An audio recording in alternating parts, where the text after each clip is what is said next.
3, 2. Oh my God. Yo, what's up? Hello, ladies and gentlemen. Welcome back to the program. Shout out to Airtime, y'all podcast.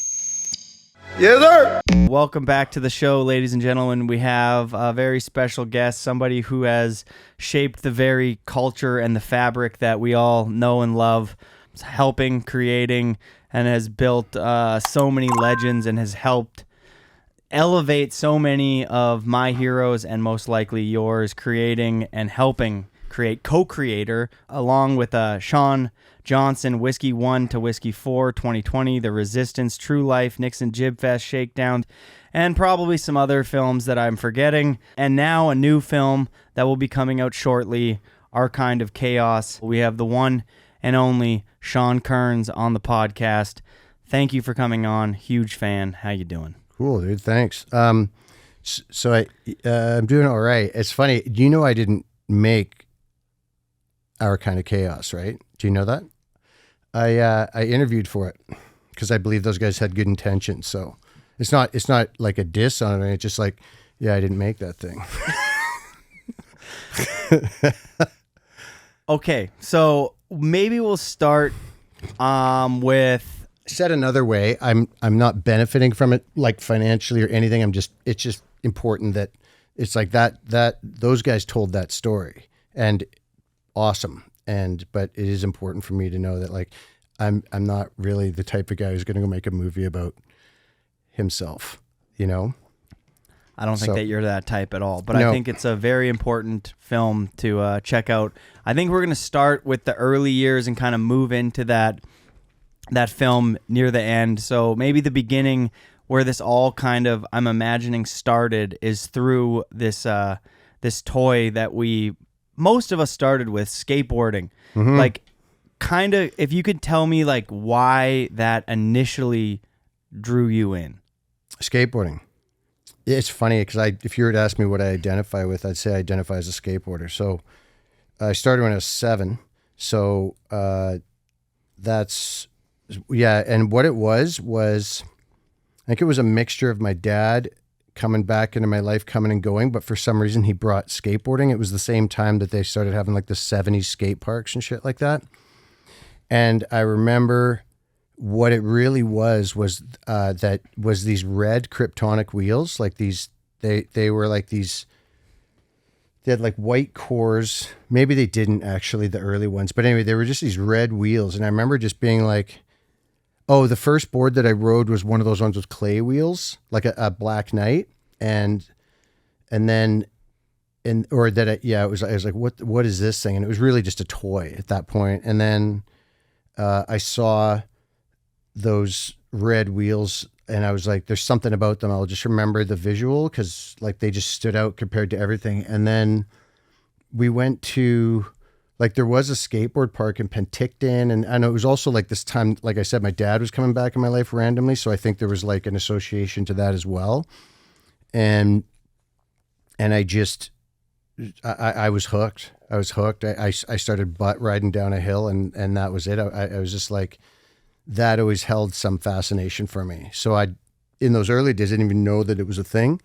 And then I would go and try to do, like, I played Premier Soccer and other shit when I was a kid, but then I would just always go back to this wooden toy, you know? Yeah. So I don't know exactly, but the red wheels just stand out, you know? So whatever. I know what they were. They were soft and that you could actually, they were comfortable to ride. They weren't clay. They weren't clay. Yeah. Yeah. When's the first time you were exposed to the culture of skating? I'm imagining that happened before snowboarding, and what did that look like? Dude, this is so sick. So I think Sealand Bowl North Van got created, and my mom was like, she just, you know, she was struggling, single mother, 3 kids, but she just for some reason always knew certain things would vibe with us or whatever, and she took us down to Sealand Bowl. Had an opening day, like an actual opening, no graffiti on it, whatever, and we went down there, and my mind was just, I couldn't even believe what I was seeing. Like, I remember just being like, what is happening? And there was like all these dudes, like Don Hartley had dreadlocks and whatnot, and he was like doing backflips out of the bowl or front flips out of the bowl. I was just like, I remember, I'll always remember, it was just like, what is happening right now? It was sick. And it was like, I think all Vancouver's best skaters were there. So I'm sure Kevin would have been there, and like Nico Weiss and Corey Campbell and all these dudes. So I didn't know until later who they were, but it was sick. And then they weren't wearing clothes like anybody else was. And it was just like buzzing. I didn't skate. Like I was just like, I think I was like 7 or 8 or something like that. But so 78 would have been, no, I would have been 10 because I was born in 1968. So I was 10 years old. I think that's when Sealand, and yeah, I just saw this. It was sick. It was white. It was just white. What did it look like to me? It looked like something, like it was from the moon or something. I was like, I don't even understand what this is. This isn't computing with the rest of the world. Like everything else is square. And we wake up in a box, we eat out of a box, we get in a box, we drive to the thing, and there's this thing. And it's like, what is this? This is different than everything else. And everybody seems really happy, and there's old people here too doing it. Like what? This is a total different, I'm on a different planet, basically. Yeah. Yeah. Because there must have been skate culture at that point had some fabric, you know what I mean? Mm-hmm. In comparison to snowboarding around that same time, it was kind of just... There was no snowboarding. It was 78, dude. Well, sure when Poppins was ripping down the hill. Rad, dude. Checkmate. Yeah, that's fuck for real. It was. So who's Poppins? Is that who made the snow skate? The Scurfer? I don't know. I think he's one of the first like inventors of the board, cool. Of the snowboard. But I think that was around in the 70s at some point. Okay, yeah, but, yeah. Like, was there a skate culture, and what did the culture like feel like? Was it, most people when they say skate culture, they think of like punk music. I don't give a fuck. You know what I mean? Like fast bombing hills. Like, was that culture already in there in the 70s? Yeah, late there 70s? definitely was.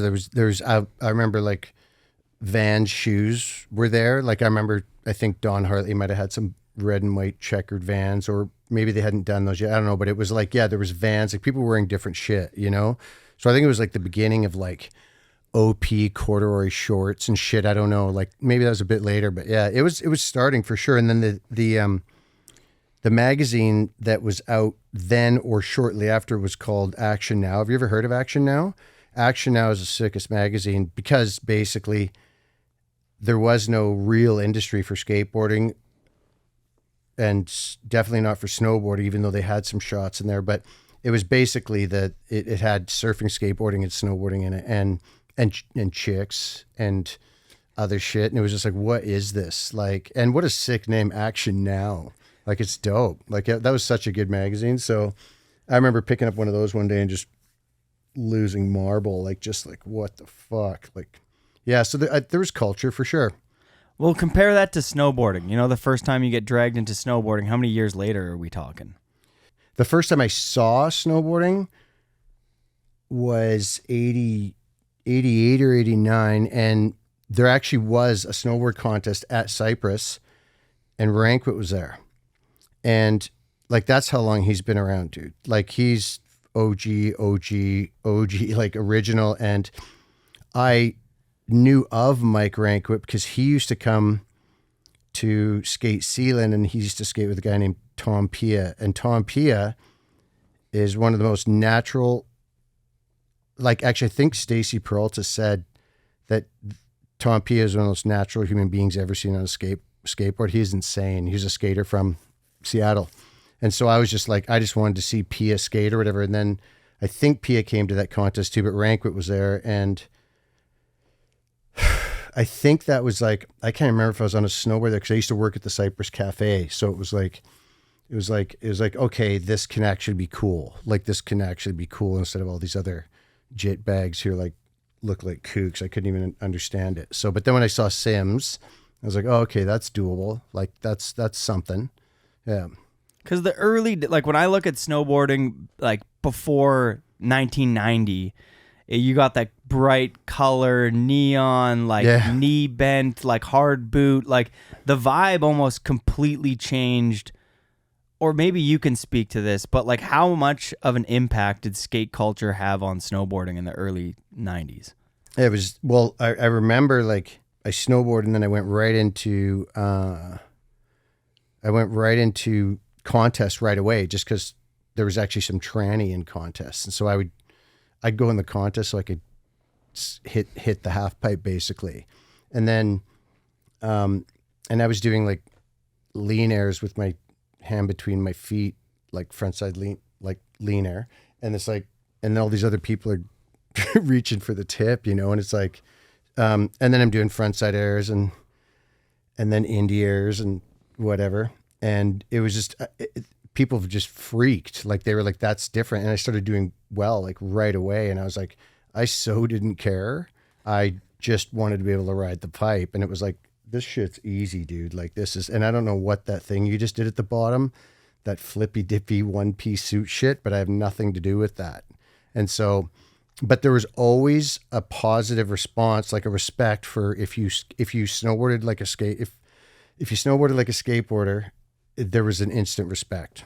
Well, probably because you just didn't look like a gingerbread man in a straitjacket. You're actually all tucked up, and you know what I mean. So you had style. Like seems pretty simple. Huh. Who were some of the early snowboarders that really adopted the skate style and kind of brought it to the masses? Well, Rankwit, unapologetically, like, and you know, to his own detriment and my own detriment as well, like such a dick attitude about the thing, you know? So but he just like carried that torch for all of us. And then, I think Jamie said it in an interview. I think he saw Roach and Rankwit. I had the same experience. There's a half pipe, and at the bottom they were trying cabs off their toes, you know, like half cabs, and it was just like, yeah. And they were just doing different shit, really small, like Noah and who else? Aaron Vincent used to be a good snowboarder. A lot of people don't know that. And they were just doing everything small because they cared more about the technical than, you know, whatever, chucking backflips off cliffs like Damien. And no slight on Damien because Damien's sick, but yeah. So Rankwit, I definitely carried it in Canada. Like when I moved to Whistler, I was abusive to like Warburton and those guys, a tip grabbing motherfucker. And I was just like, what the fuck is this shit? And I would just have no time for it. And I was just like, you guys are whack. And I was like living with them. And it was so I always remember it was so confusing for them the day that tail grabs were cool, because that's grabbing tip, right? So all of a sudden I'm doing tail grabs and they're like, chip grabber. And I'm like, oh, again, I got to educate. Anyway. Fuck. Funny. Pretty funny, whatever. There is like a bit of a box that you want to play in, you know what I mean? Like you said there that, you know, as soon as you started snowboarding like a skateboarder, you got instant respect, but not from everybody, from the people in that box. And to those people in the box, it meant a lot to get that stamp. Like, it's funny, dude. It's like I'm trying to compare. Well, it happened to be in skateboarding. Like I grew up at Sealand, so I knew how to do early grab airs. And then Noah Selaznik and them showed up at Sealand one day, and they're like clacking ollies over the hips, like frontside air, backside air, but clacking into their hands. And I was like, basically, that's exactly how I would have felt if I was some J-Tear Air kook watching me snowboard back in the day. They would have been like, okay, what I do sucks, and what that guy does looks good. Like, I'm just saying, it's not like I had some sick style or anything, but it's just like, at least I'm not like flailing around in a one piece, you know? So, so I went through the same thing when I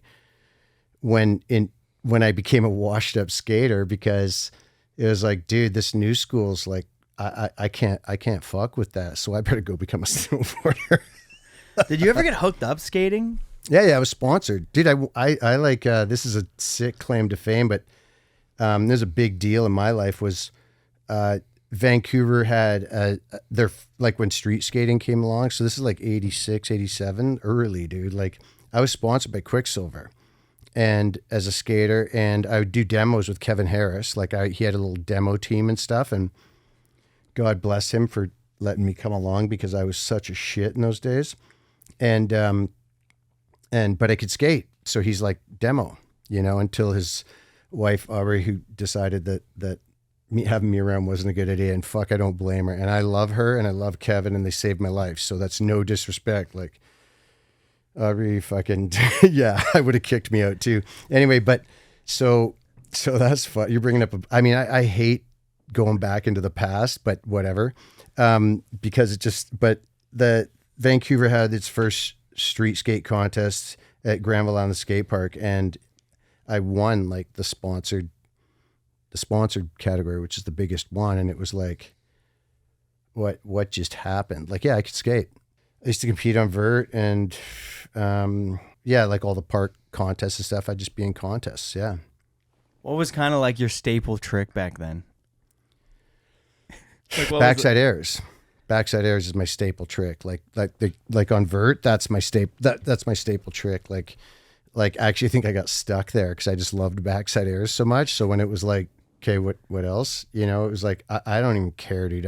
I love the way these feel. So I'm just going to keep doing them, What about when skating came in and it was street skating and vert was kind of the go-to in the 80s? Did you think street skating was sick, or were you like, this shit's fucking whack? No, that's exactly what I'm talking about. It's the same thing. I would imagine if I was some one piece wearing West Beach kook trying to be a snowboarder, and then I come along or the skaters come along, it's just like, oh shit, I'm kind of done. Same thing with street skating. Like I was like, yeah, I can't even, dude, I used to drive like Colin and Rick around in my car, like from Richmond back to Vancouver, and we'd go skate together and stuff. And Rick and those dudes were just like, I didn't even understand what they were doing. Like Rick Howard and who else, like Moses and Colin, and oh dude, I was just like, yeah, I remember just feeling like such a pile. Like I got to bend down and grab my board to do anything. And hey, have you guys seen this sick hand plant on the flat ground? They're like, you know what I mean? Like, no, just like, oh, it sucked. Like that whole thing of being washed that's real. I mean, I see it now as like mandatory to make room for the next, like either get on or get off. And luckily for me, I was smart enough to be able to stay in one way or another. So yeah. Some of the best skaters or best snowboarders that were skating back then. Best snowboarders that were skating back then, Hetzel. Andy Hetzel's ripping skater. Matty Goodman I don't know if that's back then, but are you talking about Canada? Whoever comes to your mind. Oh yeah, Andy's a sick skater.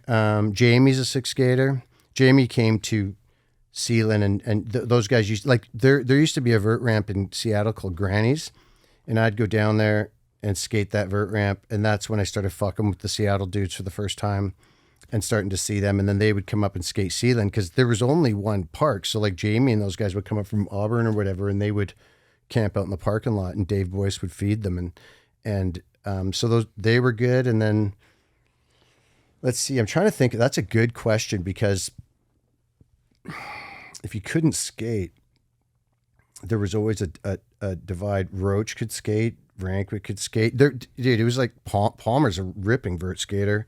Aaron Vincent, Noah was pro for H Street. So, what about Cardiel? Did you ever get to see him skate live or? Yeah. Like, that was more like Johnson used to be really close with him. But I mean, actually, did I ever get to see him skate live?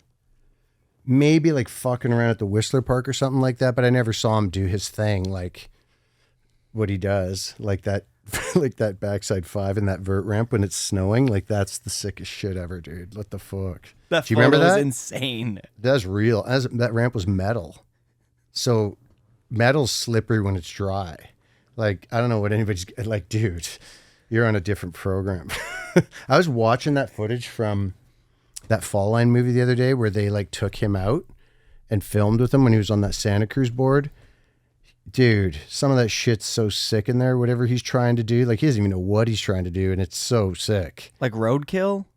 It was before then. It was like he went out and hit this jump, and it was like still when they were doing that narration, it's like, The snow sucked in Canada. So then we went back and we grabbed Steve Graham and New Ripper Show on John Cardiel. And then it was like, and Steve Graham's doing like backside pokes that we've seen 1,000 times. And Cardiel's doing like all this shit and sick. He does the sickest method revert. That's what he does. He does a method revert. Like he just does a sick method proper. We'll talk about that in a bit, but he does a proper method. And then he goes the other way, rewinds to fakie. Like it's not backside. He rewinds to so sick, dude. Like as I watched that the other day going, people don't do that still. Who does that? Like they go the other way if they want but dude, dope. Yeah. So anyway, I don't know if that answers. Yeah. It's like, I'm just trying to think about, well, there's Orion Anthony who was my total, is nemesis when you're against someone? Kind of, I think. Yeah, I think so. He's my nemesis. Like we didn't like each other growing up, and he competed. I competed. He got really good in vert, and actually got way better than me at one point. Like I started to get scared of the shit people were doing. I'm like, I don't want to break my fucking neck. So, hanging up in vert must be fucking terrifying, dude. Like I've had a top to bottom fucking clunker, and like you just lock up, and I'm like, yeah, I'm not ever gonna go pro because I never want to do that again until the next time it happened. But dude, like knock your fucking self out. Like any ounce of you thinking you're cool is gone, and you wake up and like, holy fuck, no. Like, so who put it all on the line? Who's a skater that was like not necessarily a snowboarder, but like you either saw or just in a video that was like the rawest like fucking skater that was just ripping fucking vert back then? Well, dude, Sluggo straight up, like, I'm going to learn every trick and I'm going to do whatever it takes, and I'm going to take every slant. I don't fucking care. So, he straight up, like, full commitment. Like Colin, those guys were so good, and his brother Casey were so good, but Sluggo like went the distance, like, and pushed himself to learn all those sick vert tricks, like half cab heel flips and stuff in his reel part and stuff, like, you know, because he could go 10 feet. He was like a big vert skater, like, could, you know, but then he had to learn all that shit, and he did. So he did whatever he had to do, and holy shit, like, yeah. And I would never, like, that guy, he's taken slams like I would never even pretend to be able to take in my life. Yeah. So how did sponsored snowboarding start? You know, you're a skater on Quicksilver, and then you said that was in the 80s. When did the Santa Cruz was that your first snowboard sponsor?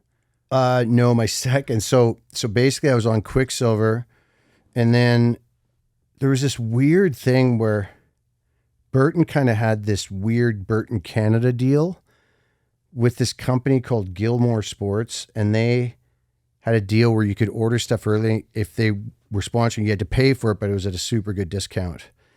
And so in those days, you buy like a freestyle board and a race board because, you know, whatever. So all just figuring it out. And then I had Quicksilver as a sponsor still. And that was so lame because, you know, the usual, there's a couple guys in there that were just like, they just didn't get it. Like, talk about people not getting skateboarding. Like I do good in contests and stuff, but these guys were like, but why isn't this guy sucking our dick? And why isn't this guy being all nice to everybody? And why is he such a dick? And I'm like, I hate these, like, why is some dude who's like a hockey player being my team manager at Quicksilver? He's a fucking hockey player. Like, nothing against hockey players. It's just that he doesn't understand. Yeah. So it was like, you know, even you talking about sponsors, I think you might have even cried a little while ago. I'm just kidding. When you were talking about sponsors and how much of a grind it is, like these days or whatever, it's like, at least those guys understand, and the companies are pinched with it. But then you're dealing with, like, imagine dealing with like a hockey player, and you're like trying to make stuff happen, and he's just like doesn't even, and always putting you down too. Like I'd always be getting put down. Now, plus I was a piece of work, but at the same time, it was never work with, it was always work against. And so always trying to justify myself for like my stuff. So I did that. And then it was like, we talked about this earlier about committing, and I'm like, well, okay, I'm going to commit to this snowboarding thing. Don't know how long for, but I'm going. And it was, what's that called? Oh yeah. So I made a commitment to myself. I'm like, I'm going to do it. And if ever anybody deems that I'm good enough to give me a free snowboard, that's my peak. Anything past that's free. So I'll take that. And within 30 days, this company started up called Magnum Snowboards, and they grabbed me and Alex Warburton, and it was these guys from White Rock, and all good intentions and everything. But they actually made some sick boards. They got someone to make sick boards, and they were just white, the blanks, and it was so sick because there's nothing on them. I was like, this is perfect, except the base. And then that ended, and then I was trying to remember this the other day, but Santa Cruz just came on. Ranquit and Roach had just done that ad, and then Joel Gomez and Kevin Harris was distributing Santa Cruz. Somehow Joel was the team manager, and somehow I got one of the Santa Cruz boards from Kevin. And then it was like, oh, okay, we got this Canadian guy. And then I think I had a couple photos on it in Snowboarder or something like that. And then the next thing you know, I got a box from NHS, and dude, talk about the best day of my life. Like that's something that is, when you grow up, this is how much I was into skateboarding. I used to know all the addresses of all the shops in the skateboard mags. Like I would just, like every shop, like Cal Surf in California, which I would never go to, but I knew it because I would look at the magazines so much. I knew everything. Like I knew the pages, what was on the page, like you're just breathing the shit, right? And then all of a sudden I get a box from Santa Cruz, and I open it up, and it's like Joel Gomez had you know who Joel Gomez is? I know the name. He ran Sessions, and that was a big deal. Session stickers were all over Palmer and Craig Kelly's boards and shit, you know? And he had a big shop in Sacto. So NHS hired him as the team manager. He basically threw a bunch of shit in a box. I get it, open it, dump it out of my living room, and it's like 200 Santa Cruz stickers, 200 Indy stickers, set of trucks, some skateboards, some wheels, like NHS, everything, and a Santa Cruz board. And I was just like, there's no way this is happening right now. This is like, and Mark Castingay was with me, and I guarantee you he remembers that day because we were tripping. Like, dude, you're on Santa Cruz. Like you're on Santa Cruz. Like that magazine with Ranquit and Roach, and Ranquit knew me a little bit then, so he was backing me. Like, yeah, Kearns skate guy, you know, whatever. And so it was weird because Roach rode for Quicksilver in the States too, which was super weird. So I think that just tied it together because I was riding for Quicksilver Canada. And then, but that box, dude, holy shit, like that, dumping it out in my mom's living room and just like looking at everything and just being like, this is, I'm not even, I don't deserve this. What is this? Is this real? Like I couldn't believe it. So yeah. Kind of like cements your identity though from that day forward almost. You know, you get that box and you're like, you're wearing that for the rest of your life almost. Oh, dude, like that contest I was telling you I won skating, the skate one, it was so confusing for me because, you know, we were talking about this, the negative voices in our heads, you know, that have given us a lot. Like it's driven us. Like I'm never going to be good enough. My style is never going to be enough. So keep going, you know? So when I actually won something, I was so confused because I'm telling myself I'm not the real deal, like this thing that's driving me, but then I win this contest and I'm like, I remember that being like a time warp, and it was like, this is not real. So then when you're right, you just nailed it. So when I got that Santa Cruz box, that was another one. It was like my negative self-talk almost always is I'm full of shit. And if people really saw, so just keep going. But then you get this thing that kind of goes, no, you're actually okay. We see you, you're legit. And it was like, huh. So that didn't really fit the narrative. So it was just confusing, man. But at the same time, it was like, yeah, I'm on motherfucking Santa Cruz. Isn't that weird that like your own narrative is that like your style isn't good enough, you suck, but what you're projecting to the outside world is, you know, by your dedication to that craft, that you are good enough, but your self-talk isn't cohesive with that. No, it's like, no, like it's kind of like the gnarlier self-talk you have. Well, it depends because Yeah, I think of it like it's like, yeah, the gnarlier self-talk you have, the better your style's going to be, the better you're going to be, because it's like, yeah, that's good enough for everybody else maybe, but I'm just like, nah. But when it was good enough, and when I did do something, I wouldn't recognize it at all. It would just be like, okay, yeah, next. Like, so yeah, it's a really important thing, man, that dialing in like how you're talking to yourself. But like, that's the thing. Like I talked to you about this, like I have this thing about the front side of life and the back side, and 40 be in the middle. And on the front side, I think talking to yourself like that's good. Like, I think if you want to be the best, having super high standards and da-da-da-da-da. And then when it starts to run its course, you might want to learn how to talk to yourself differently. But like, I think it's good to be hard on yourself when you're young. Cause you know, it's like, if you have that's good enough attitude, you're not going to be at the top. That's for sure. Like, no, you know? So yeah, it's an interesting concept. Do you think that like there's a benefit at all to the pay your dues kind of ingrainment in the culture from skating and snowboarding? Are you for that, or do you think that anybody should be able to show up at the park in the snowboard and fucking park and get their flowers? You know what I mean? Like, dude, do I need to even say anything about this? I'm just curious to know, like, you know, you growing up, young Sean would be like, yeah, but I'm wondering if that perspective has changed at all.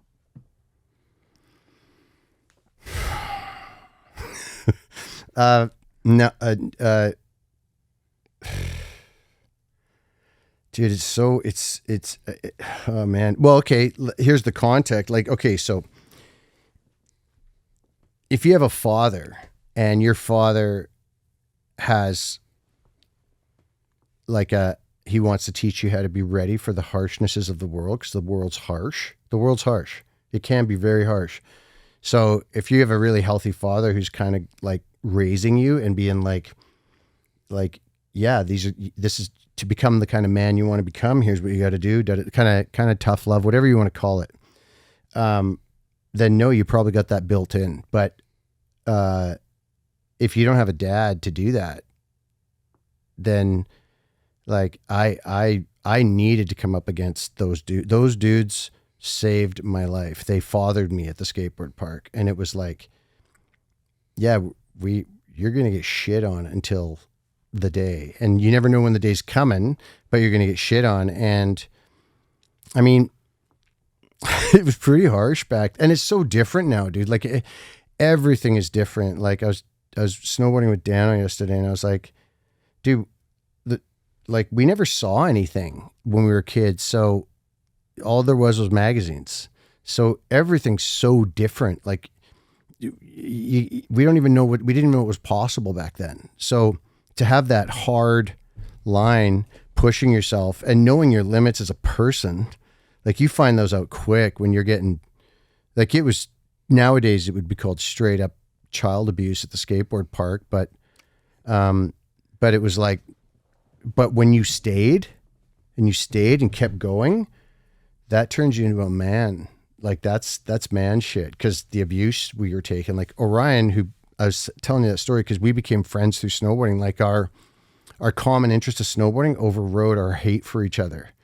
When I'm up at Cypress at night by myself trying to figure snowboarding out, and I look over and see this fucking dude I hate, but then I'm like, oh, chairlift. And then, you know, oh, hey, and next thing you know, we're going to contests together, and the love of actually the friends of mine who've lasted the longest friendship I have has not necessarily been because of their personalities, because of our common love for an interest like snowboarding. So, yeah, that's a thing. I don't know, man. It's like, paying your dues is so important. It's so important to come up against those barriers of like, am I going to stay in here? Cause that guy just tore into me, you know, and am I going to stay in? And I'm like, yeah, I don't know, man. I absolutely, like, I'd be like, okay, if you were like, well, I've been abusing you all morning and it's been super fun showing up late for the podcast shit.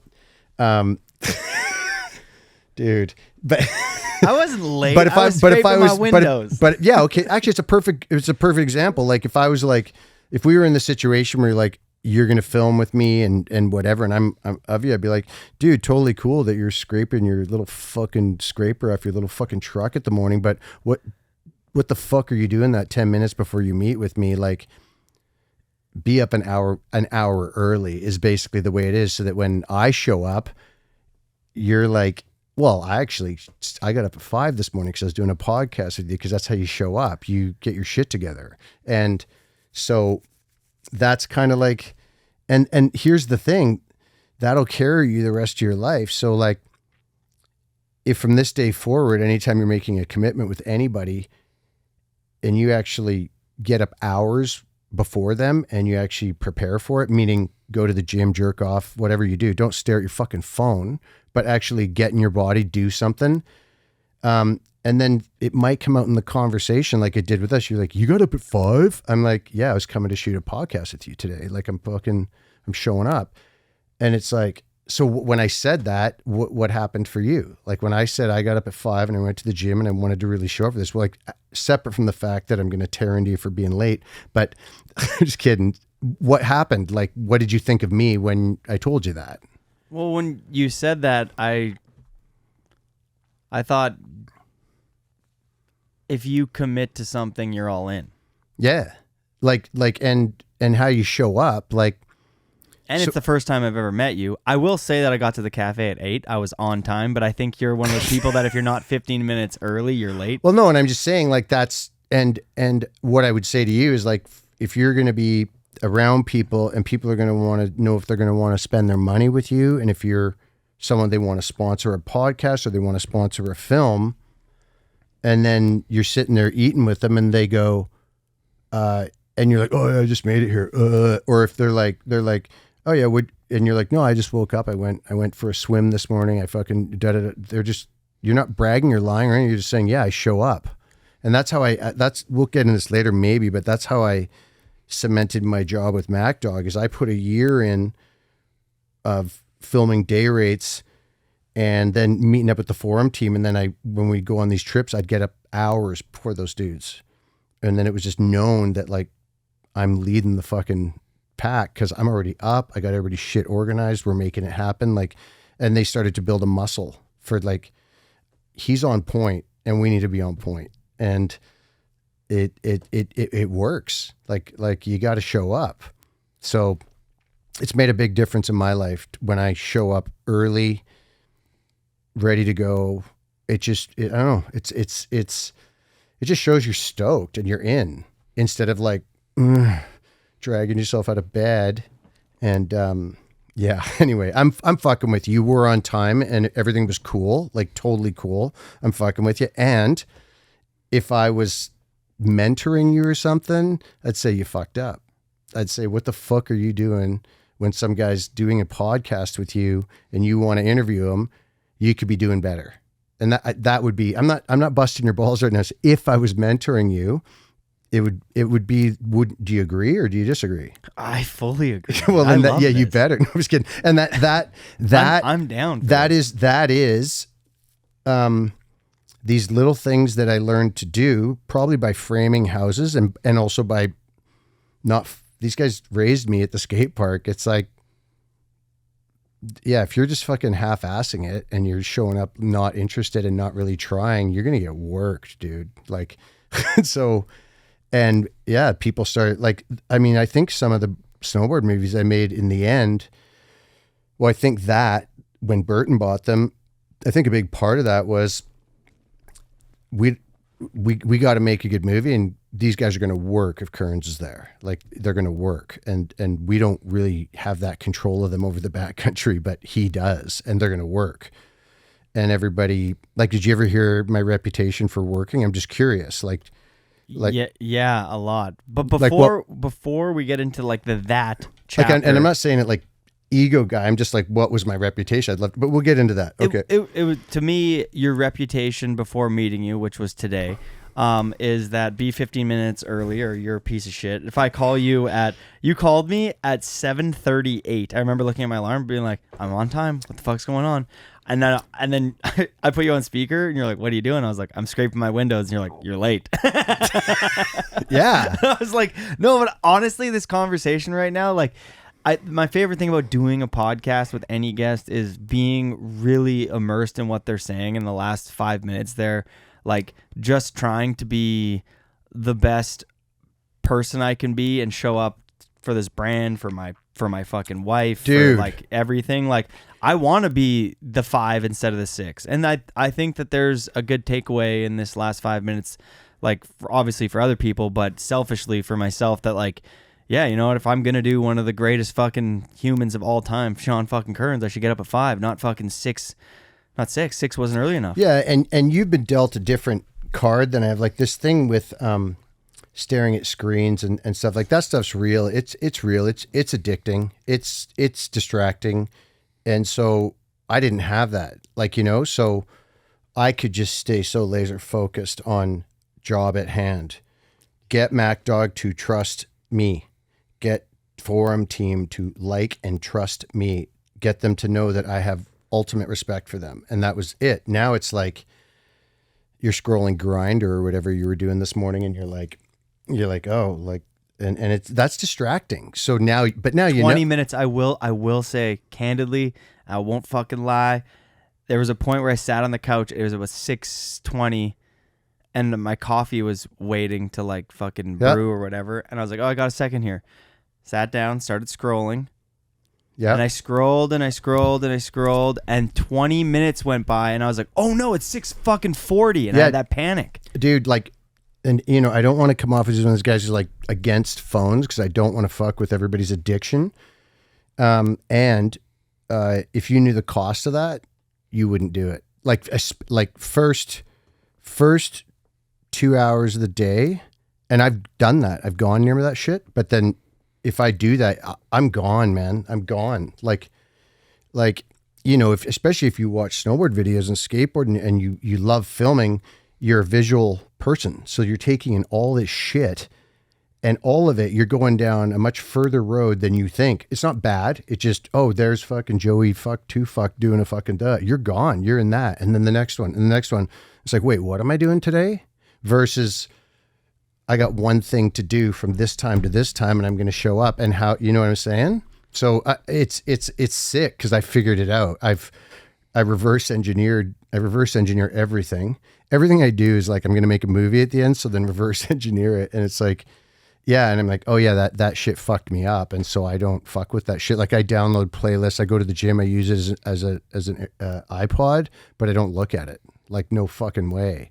And it's black and white most of the time and off, as you've seen. So it's made a huge difference in my life. So yeah, I like the A to B system that you've had that has set you up for success. Like, my goal is to get up early, take Forum Rider to Hurley Road Gap, like, and then just continually focus on that next thing that needs to be accomplished in the given moment. Mm-hmm. Where if you have a phone and you quickly allocate 5 minutes, it can become 15. And then through going on your phone for too long, you're getting things pop up in your head that will slowly derail you from your plan that you had previous to opening your phone. Yeah. Oh, and your attention is gone. Like, and it's really simple, because this is one of the things I've learned. Like, I think I knew all this stuff in my head, or I just knew it automatically. Like, I think skateboarding taught me, and snowboarding. Like, the good thing about that is, at the end of the day, you got to skateboard or snowboard. So everybody can tell whether you're full of shit or not, including yourself. If a person's in personal growth, or they're whatever, a corporate guy or whatever, you never actually get to see whether they're full of shit or not. But we actually know whether our friends are full of shit or whether we're full of shit.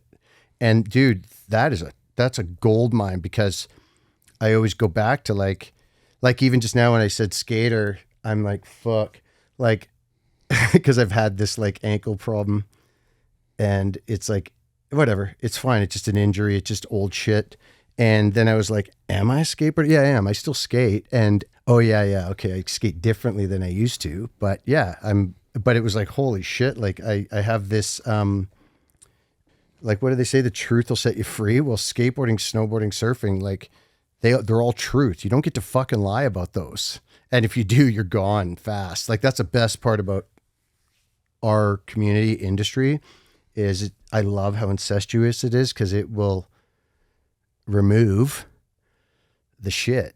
Like if you're full of shit, you're gone, you know? And so, and yeah, I don't know. That's, so here's something that JP was like, I've always remembered this story. It was like, when I met JP, I wanted to make good snowboard videos. I wasn't drinking, partying. I'm like, they just offered me the resistance or whatever. And actually it was technical difficulties. And anyway, I asked him about drinking and he didn't drink and everything. He wasn't a Mormon. He just didn't drink and everything like that. And he's like, if you, that glass of beer right there, he's like, my thing is I want to be the best snowboarder I can be.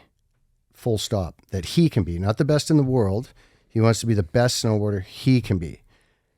And he's like, so if you can tell me how that glass of that orange shit that makes you fat and swells you up, and I see a lot of people fucking hurting over it, including my dad, if you can tell me how that's going to fucking make me the best snowboarder, I'll drink that whole fucking thing right now. I'll drink it, no problem. And I was like, can't do it. I can't. That's not going to make you the best snowboarder.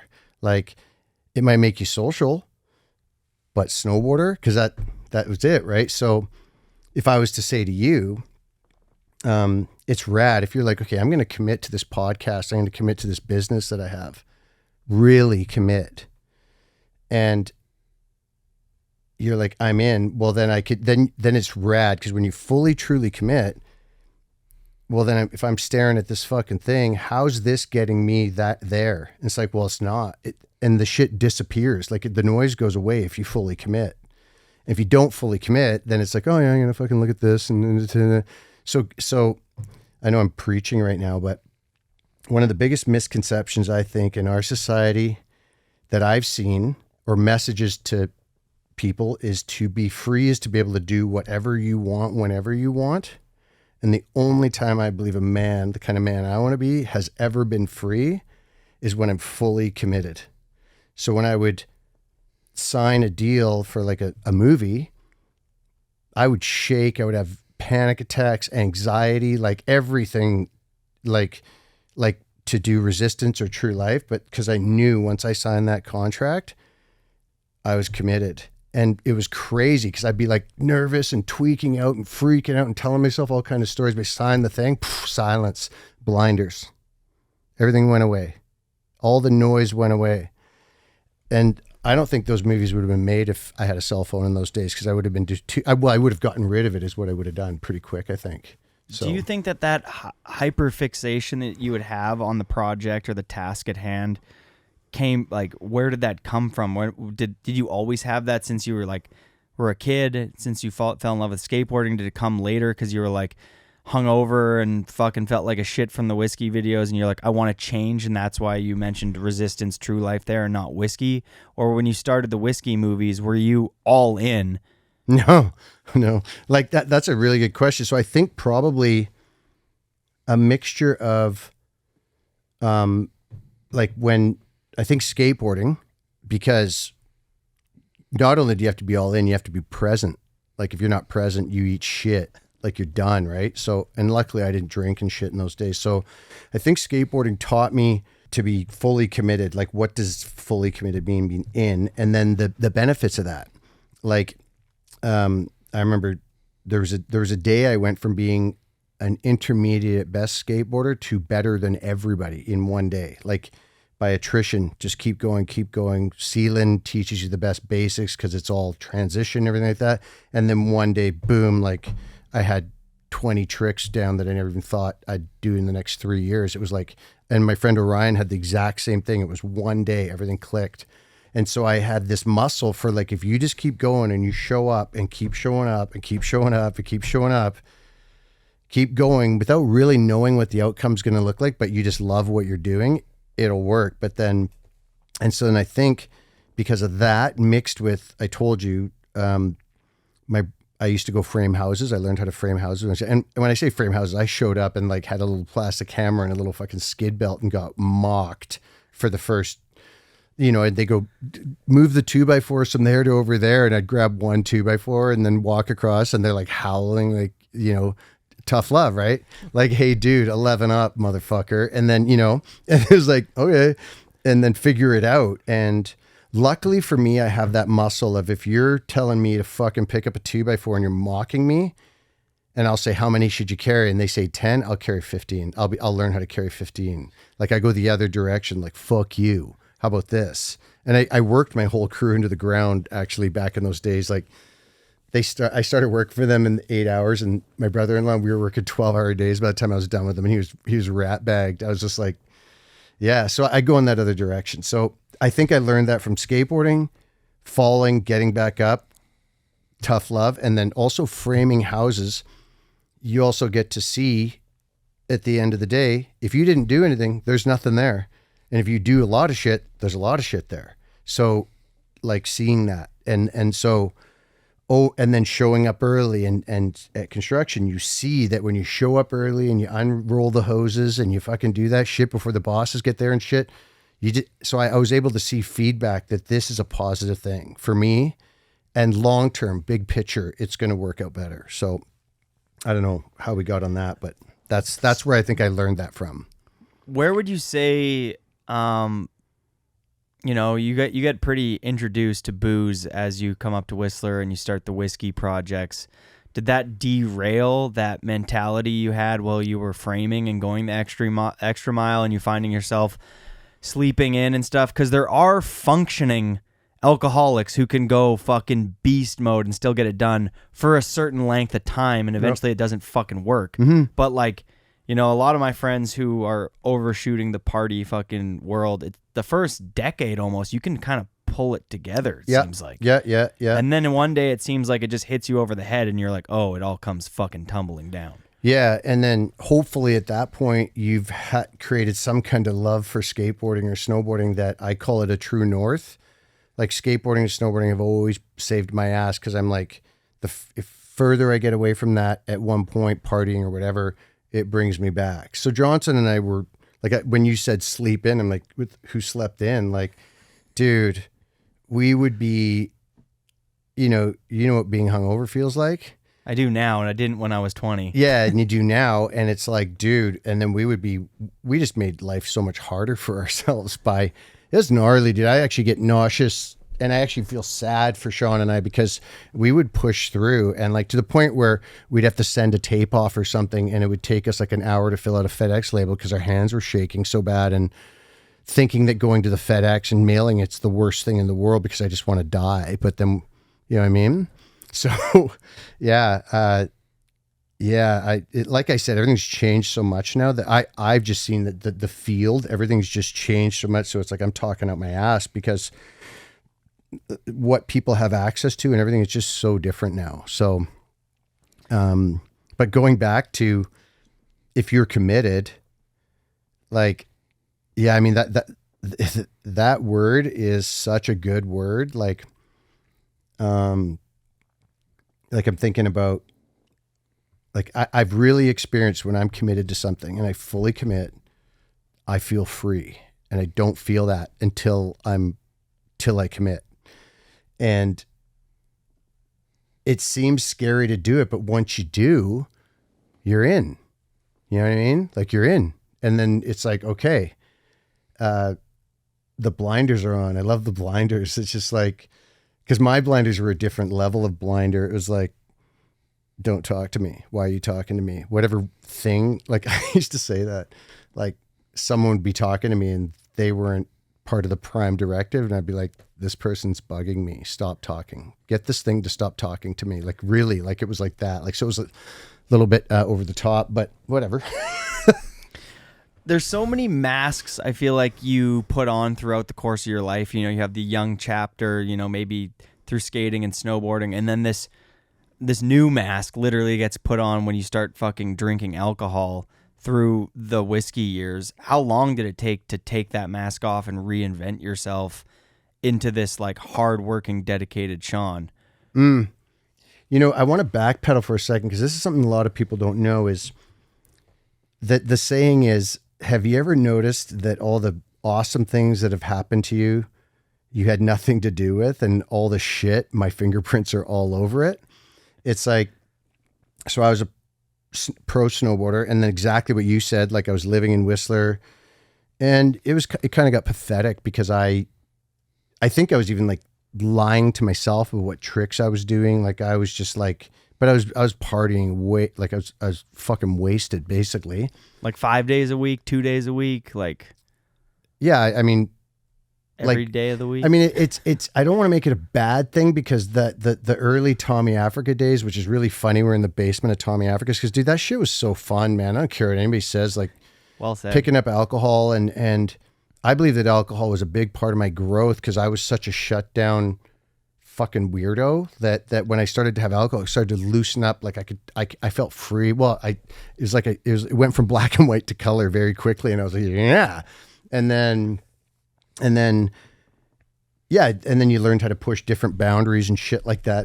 And I would have never gone there. So I mean, I don't want to shit. I think it's actually, I think not necessarily the alcohol is the best way to do it, but to put yourself out there to kind of crack up the programming of how I'm supposed to be really helped. And then, but there was a really sad time in Whistler for me was, I was like, I think I was living out in Alpine, and it was just like, it was kind of, I was pathetic. Like thinking I'm a pro snowboarder, but I knew inside I wasn't, like at what but then I was on Santa Cruz, that carried a lot of weight. That was almost a curse because it was like, you're still sick, but I'm not sick. And then as I started to think I was like a fraud, I started to get really destructive. And then Sean came along. It's like, I'm making this movie, and we always just loved each other. So he's like, and he knew that I had business experience. Like I'm a creative part of myself as an entrepreneur. Like I love starting businesses. I love creating businesses out of nothing. Like I can see it. It's very natural. And I started a courier company. I was 17 and killed it. Like, so I have that built in. So Sean was like, hey, and then Mouse was staying at my house. But that was a really sad, like Johnson saved my fucking life, dude. Like there was no whiskey. We didn't, I'm going to go make whiskey videos now. Like you're making a conscious choice to step into this thing now and stuff. Dude, that was handed to me. And then I got in, but it was still like, it was never, I wasn't even fully committed. It was like, okay, we're going to get this done. But there was a lot of days, there was a lot of doubt, and we just kept going kind of thing. And then the booze was nuts. But there was also so much fun in it that it kept us going, it was funny, dude. Like Johnson, freaking dude, that's the funniest motherfucker. Like I've seen him take over bars where there's hip hop groups playing and walk in and he's on the stage by himself holding court, freestyling, and he's not a rapper. So just saying. I like that you're sprinkling that in though, because like it does, the party always starts like a good fucking time. Like the best years of my life, like you were saying there, Tommy's, Garf's, coming here, like those 10 years were fucking incredible. Yeah. It's just having the control to fucking pull the needle off the record is harder for for some people it's really easy, you know what I mean? You fall in love. Wendy fucking Peppercorn is perfect and you move away in fucking paradise. Some people, Wendy passes away in a car accident and makes them lean more into booze at a fragile time in the life, and then they get even like, it's such like the bullshit you get dealt with potentially will keep you on that fucking record for longer than you projected. Yeah. And this is the thing about being wondering what's going on for a person. Like I did have people come along during times and say, hey dude, like Mark Morissette gave me a talking to once. Darren Proctor, who passed away, he gave me a talking to once. And it came from people I respected, they were like, hey dude, like, ugh. And the only thing that I wish now, and maybe it wouldn't even work, but I wish I knew now, is that when someone, like if you have some friends who whatever's going on for them, but then you see them go on like the other way too much, like the fuck their life up show, that's a good time to actually like not judge, but just get curious. Like, hey, find a good time, maybe even with a few beers in them, whatever. And just be like, hey, what's going on that you need to hurt yourself? because you're going down a road of hurting yourself. Like, so that's a good thing to just be curious about and just but no judgment. Just, I'm noticing this thing. I love you and care about you, but you're obviously getting something out of this destructive behavior, but I don't think it's going to work out in the long run. And is there, what's going on? Like, because like, I think of, I get bugged by this, but it's only because I saw a couple pro surfers. Rob Machado was talking, and he's like, yeah, man, it's just like, I don't understand all these people drinking, and like, I just saw it ruin their lives and everything like that. And I'm like, yeah, but maybe it would have been a better thing to be like, hey, I noticed that we surf perfect barrels all day, and for some reason you need to go get fucking wasted and fuck your life up after. What's that about? Versus stay off the booze, man. Fucking, you're a loser. You know, it's just like, and I don't know, would I have listened to someone? Yeah, I would have listened to someone like, well, those guys did. They were like, I don't know, man, like whatever you're doing. You know, Dano was like, I think Dano probably saved my life because he wouldn't hang out with me anymore. He's like, fuck you, like not interested. So that's what it took for me to finally go, okay.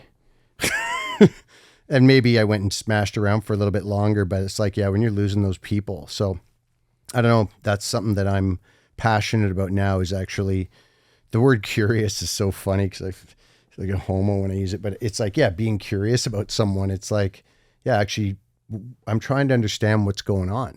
And you must know people that would fit this category, that are shit in the bed a bit maybe.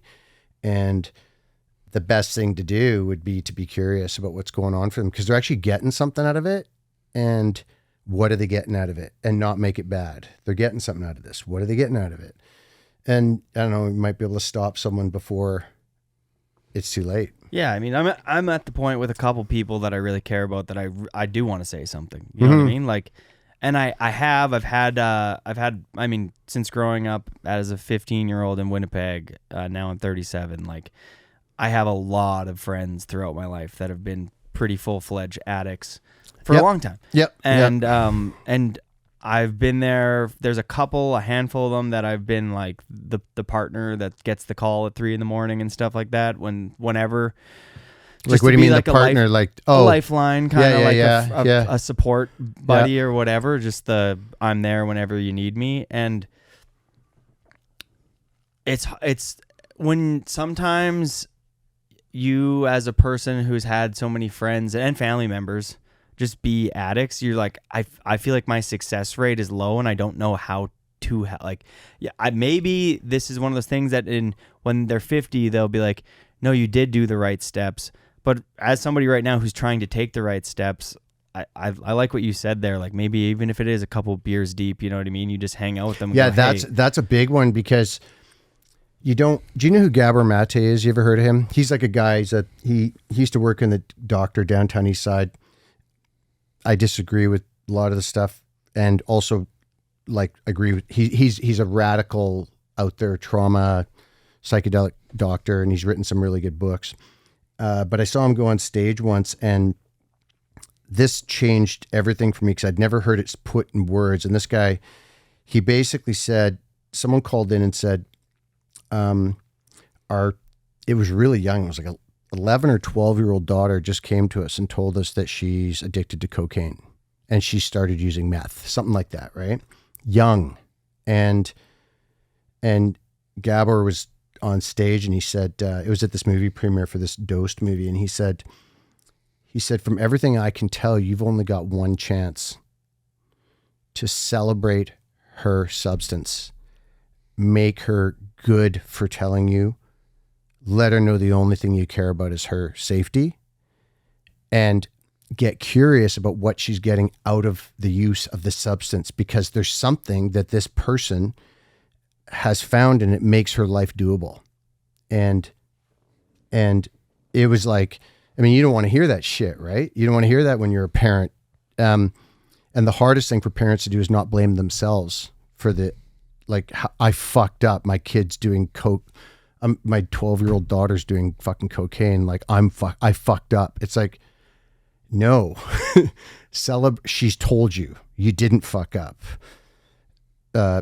Get curious, support her, and do not shame no matter what, because it's your only chance in, because it's probably shame that's got her doing it in the first place. So if someone can expose themselves and you not judge them, holy fuck, like that's an in. And so like, yeah, if you want to talk to a friend about some booze or whatever, and you see them, you care about them, then have a few drinks with them, and don't make, as long as you're still drinking, you don't cross your own shit, but you're like, yeah, fuck, cool. Hey man. And that's the only time because maybe when they're sober, they're in so much pain, they wouldn't be able to hear you. Because a lot of addiction has to do with shame and guilt and self-hate ultimately. So if they have a few beers, they can actually loosen that grip a little bit, But this leads to another conversation that we can talk about. I put on my little note here. The difference between being nice and kind is something I want to talk about, because those are two very different things. Like being nice. Yeah, babe. Yeah, it's all good. Yeah, hey, bro. Yeah, no problem. Hey, no problem, bro. I'm always here for you 100% of the time. That's nice. And it's fucking bullshit. It's fucking bullshit. Instead of kind is, I'm going to get uncomfortable, go see my friend, have a couple beers with him, let him know that it's actually not okay for him to be calling me at 3 a.m, and that I'm not always going to be here for him if he keeps this shit up. And I'll walk beside you. I'll fuck whatever it takes, but I'm not fucking enabling this fucking behavior anymore. So I'm not going to pretend like it's okay anymore. That's kind. Doesn't sound kind, but that's truly kind in my opinion. Like that's a kind person. A kind person sounds like an asshole sometimes. The truth sounds like the truth, and people don't want to hear it. So I'd rather be the nice guy. And all good, brother. No judgment. It's all good. That's not fucking helping, dude. You know what I mean? Like putting up learning how to not enable people to keep destructing themselves is sometimes to be like Dano, Maury. They were kind to me. Yeah, not feeling this anymore, dude. Not feeling your fucking shit anymore. Like that was kind. Didn't sound kind at the time. They did say that to you though? Oh yeah. Yeah. Actually, Darren Proctor, he died in an avalanche, and we were filming one day, whatever. But prior to that, I used to hang out with this pretty rough crew from Surrey, and these guys, the Creekside Mob, all those dudes. And this is embarrassing to say, but to keep my snowboarding going in those sad days I was telling you about, a friend of mine was a coke dealer from fucking Vancouver. So then all of a sudden I'm like, he's like, yeah, man, I'll cuff you an ounce, whatever. And basically I'm like a coke dealer in Whistler all of a sudden, except I only ever fucking seem to do it all, but whatever. But this guy, Proctor, would just like, he just kind of started, he didn't really do much, except you could just tell he was off, like he didn't even say a word. And I went up to him and I said, what's up, dude? Like you don't see, he's like, yeah, I don't know, man. Every time I want to have a few beers or hang out with my friends, they all end up fucking hiding in the bathroom later, and you're the common denominator. And I was like, holy fuck, dude. And I was so lost in my trying to keep the dream together. Fucking start crying for some reason. Fuck. He saved my ass. And he's like, that was kind. And I respected him. How he rolled through the world as a human being is fucking, I trusted him. And it was like, wow, he didn't even need to say a word. I had to go ask him. And he just, yeah, man, I'm not feeling it, dude. I'm not down for your fucking scene. And it just shone this light on what the fuck I was doing. I'm like, wow. Like that's what can happen with alcohol and delusional fucking whatever. Is like, yeah. But obviously, I find out years later how hurting I was to be able to doing that kind of stuff. But I was willing to hurt other people too. Like, fuck. Like, that's something that, I know I've been part of fucking hurting other people, and fuck, that's something I got to live with, and I'll work through with other people if they ever want to work it through with me. Like, but fuck, like, yeah, there's a lot of shit that I'm not so, there's a consequence to those kinds of actions. So I really appreciate the people that were kind, because there was a lot of people dancing around. Yeah, it's all good, bro. Oh, it's just Kearns. Fuck. Nah, those guys, they're crazy. Yeah. It's like fucking actually what I needed was I needed Darren Proctor to say, yeah, dude, I'm not going to be around you anymore. And I didn't want to lose that friendship. So yeah. Anyway, there's sidebar. Does that make sense to you? When he passed, did that hold more weight? What he said? Dude, it's the craziest story, man. Remember I told you the miraculous things that have happened to me, the awesome things I had nothing to do with, and all the fucking shit, my fingerprints are all over it. Like, so Proctor was into snowmobiling, and he was hanging out with Dave Craig and them, and those guys were going out, and then we were filming the Forum Step Down, and we were doing, like Dano, I talked to him about it yesterday, it was mini golf, and never thought about how much, like, yeah, no, I have thought about, but Proctor he taught me so much in that one fucking moment. But anyway, we're at, Forum Step Down, how it is, and we're filming a cross or whatever. And it was high avalanche. So we were like, we just would go to certain areas where nothing could happen. That was so, places where it had been so packed out that coming up the middle there would be okay. Anyway, Proctor and BJ and there's like 4 of them cruising up, and they're just coming up, and we're just watching. We don't know who it is. And fucking one dude peels off the end and comes over, and me and Dano are standing there. It was Proctor. Just came to say hi. And fucking like we were friends at that point, because fucking I backed off on that shit, right? Like I listened to him, and he saw that I listened, and we became friends again. Came over, and fucking we had like a fucking hug and a fucking this and that. 20 minutes later, he's fucking dead. Like Grizzly fucking on the other side of Grizzly Lake, it slid and bottlenecked, and he died. It's like, dude, that's a coincidence. That's like some divine shit that I saw that guy 20 minutes more before he died, and that fucker saved my life, So yeah, I don't know. That's just something that I'm just like, yeah, there's more going on in the universe than I think we all, anybody thinks there's not, I think is high, because I shouldn't be alive. So, yeah. So anyway, what was the question? You asked me something about Proctor. You said, he gave you that advice. Oh, how did that? Yeah. After him dying. Yeah. You stayed on the path. Well, somewhat. Yeah. I mean, definitely got me off that fucking path. Like, and, when he died, did it have, what did I learn from that? It saved lives, because how many people did I take into the backcountry after that? A fucking lot.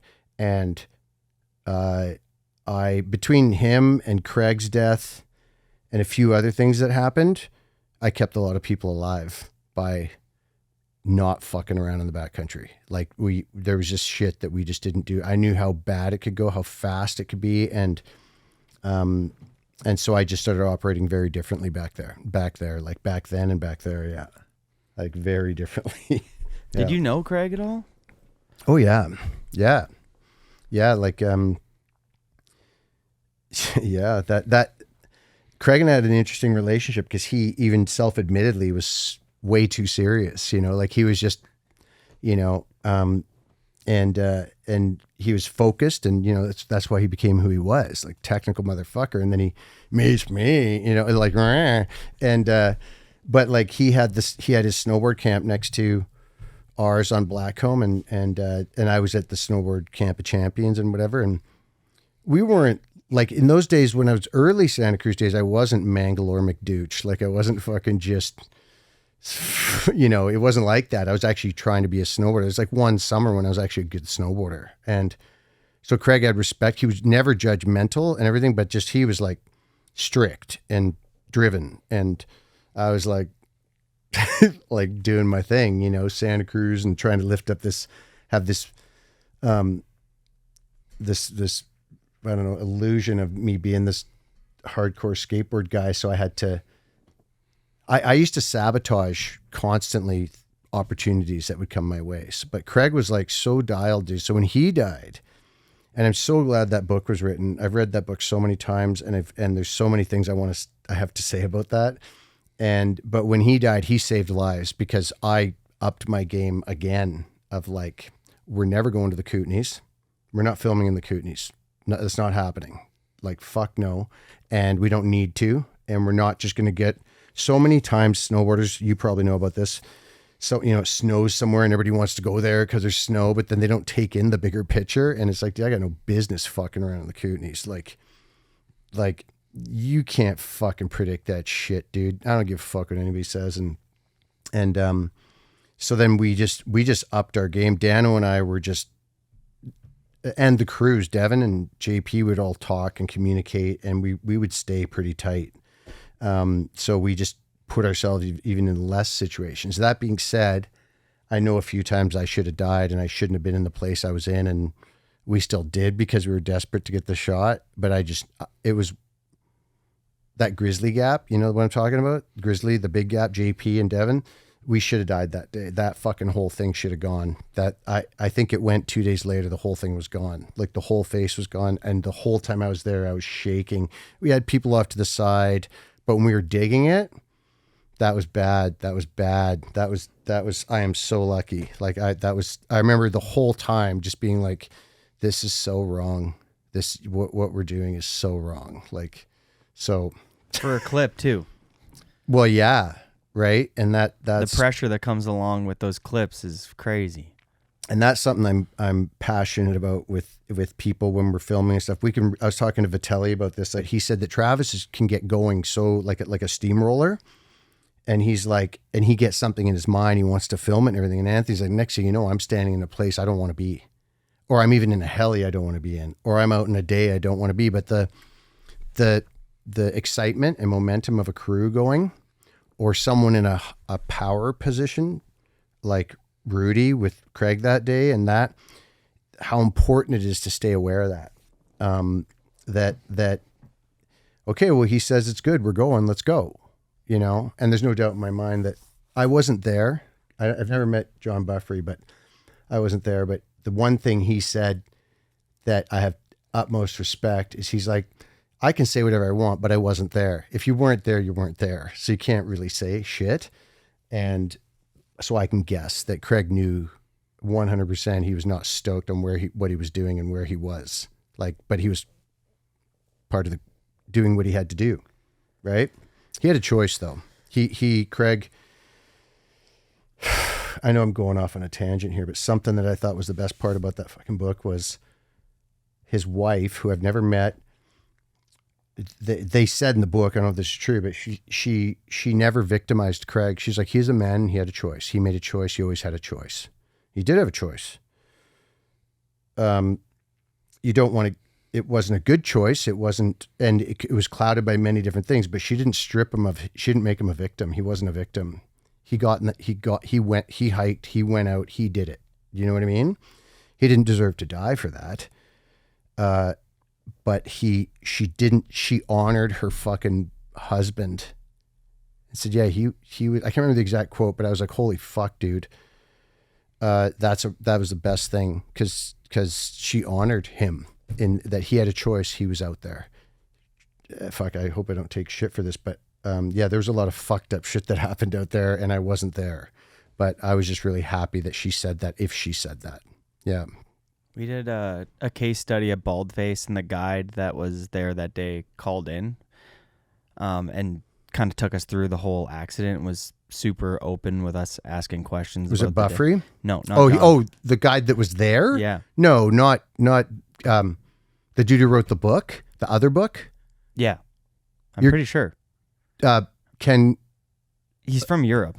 He lives in Europe now. No. But he called in. Oh, he called in and he was there. And well, he was the tail that Baldface, but he was tail guide. Yeah. I think he was the tail guide. This was like 4 years ago, and so it's kind of fuzzy. I had a couple concussions since then, so give me a break. But I'm like 90% sure it was him, and we all got to ask questions about the whole incident and stuff, and it was pretty heavy too. Ken Wilbur.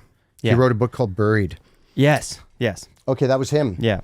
Man. And he's honest. He's like, he was like, I've had to live with some of the mistakes we made and some of the, like, you know, like, I think he's not super happy. Well, obviously not happy with the outcome, but like really weird. I got goosebumps when you were telling that story. Oh, dude, I'm goosebumped right now because Go ahead, continue, because I want to say something about that. Mine's a little bit of a derail just because when you were talking there, I had a dream last night that I was hiking up a ridge and I was really, really uncomfortable on this ridge, and there was like 10 or 15 people in front of me hiking up in this boot pack, and I was the POV. It was a POV angle of me looking at my feet hiking up in this boot pack, and every step I was making, I was like, I don't want to be on this fucking ridge. Yeah. I don't want to be on this fucking... And Mark Sollers, a close friend of mine, was just in front of me boot packing, and he gave me a look. We didn't say anything to each other. He looks back at me and goes, I don't want to be here either. Pay attention to that. And that's a weird... Now we're talking about this, and it almost... Now knowing where the incident was, and like I've seen photos of the incident, it was like could have... I don't know.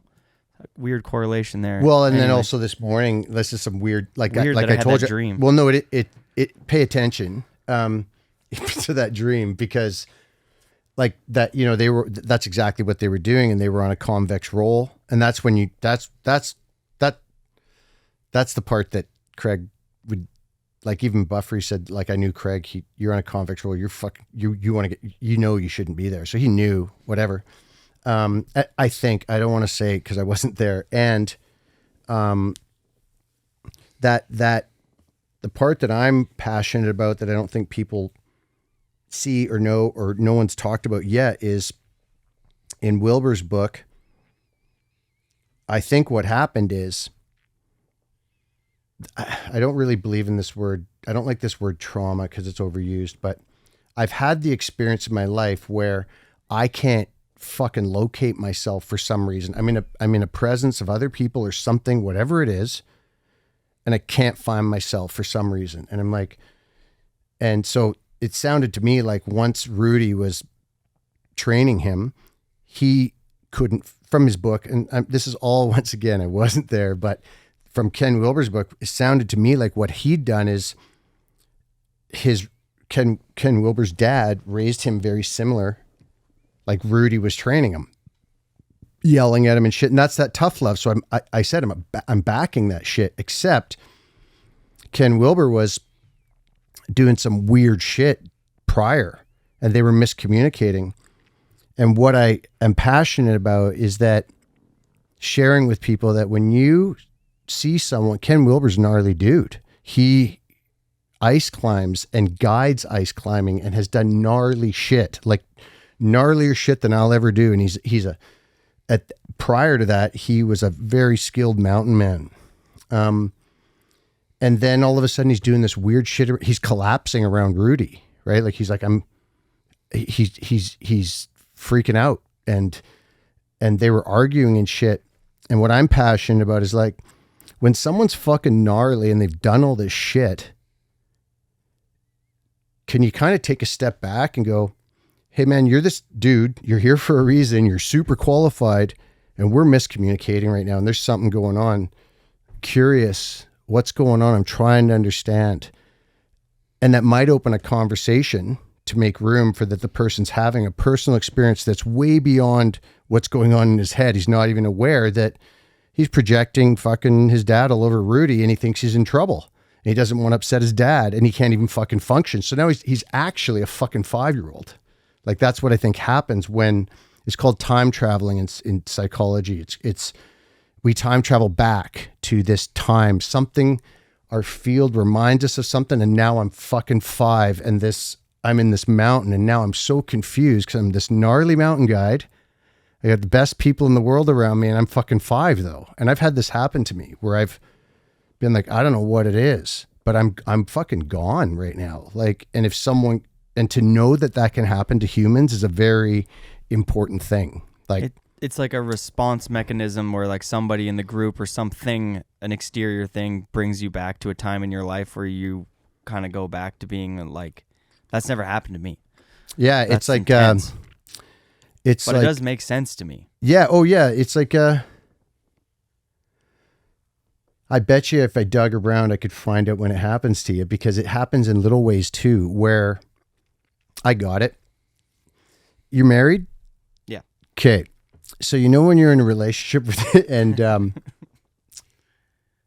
have you ever had it where, and this is no slight on anybody, I'm just fucking around here, but this used to happen to me. I'll talk about me. I'm not going to talk about you because I don't know I don't want to talk about. So for me, what would happen is I was in relationships with women, and for some reason I could fucking run a snowboard industry, basically, like music licensing and fucking Apple and tons of movies and everything. But then I'd be in a relationship and the person would be mad at me and I'd freeze, or I'd get quiet and shut down. Have you ever had that happen?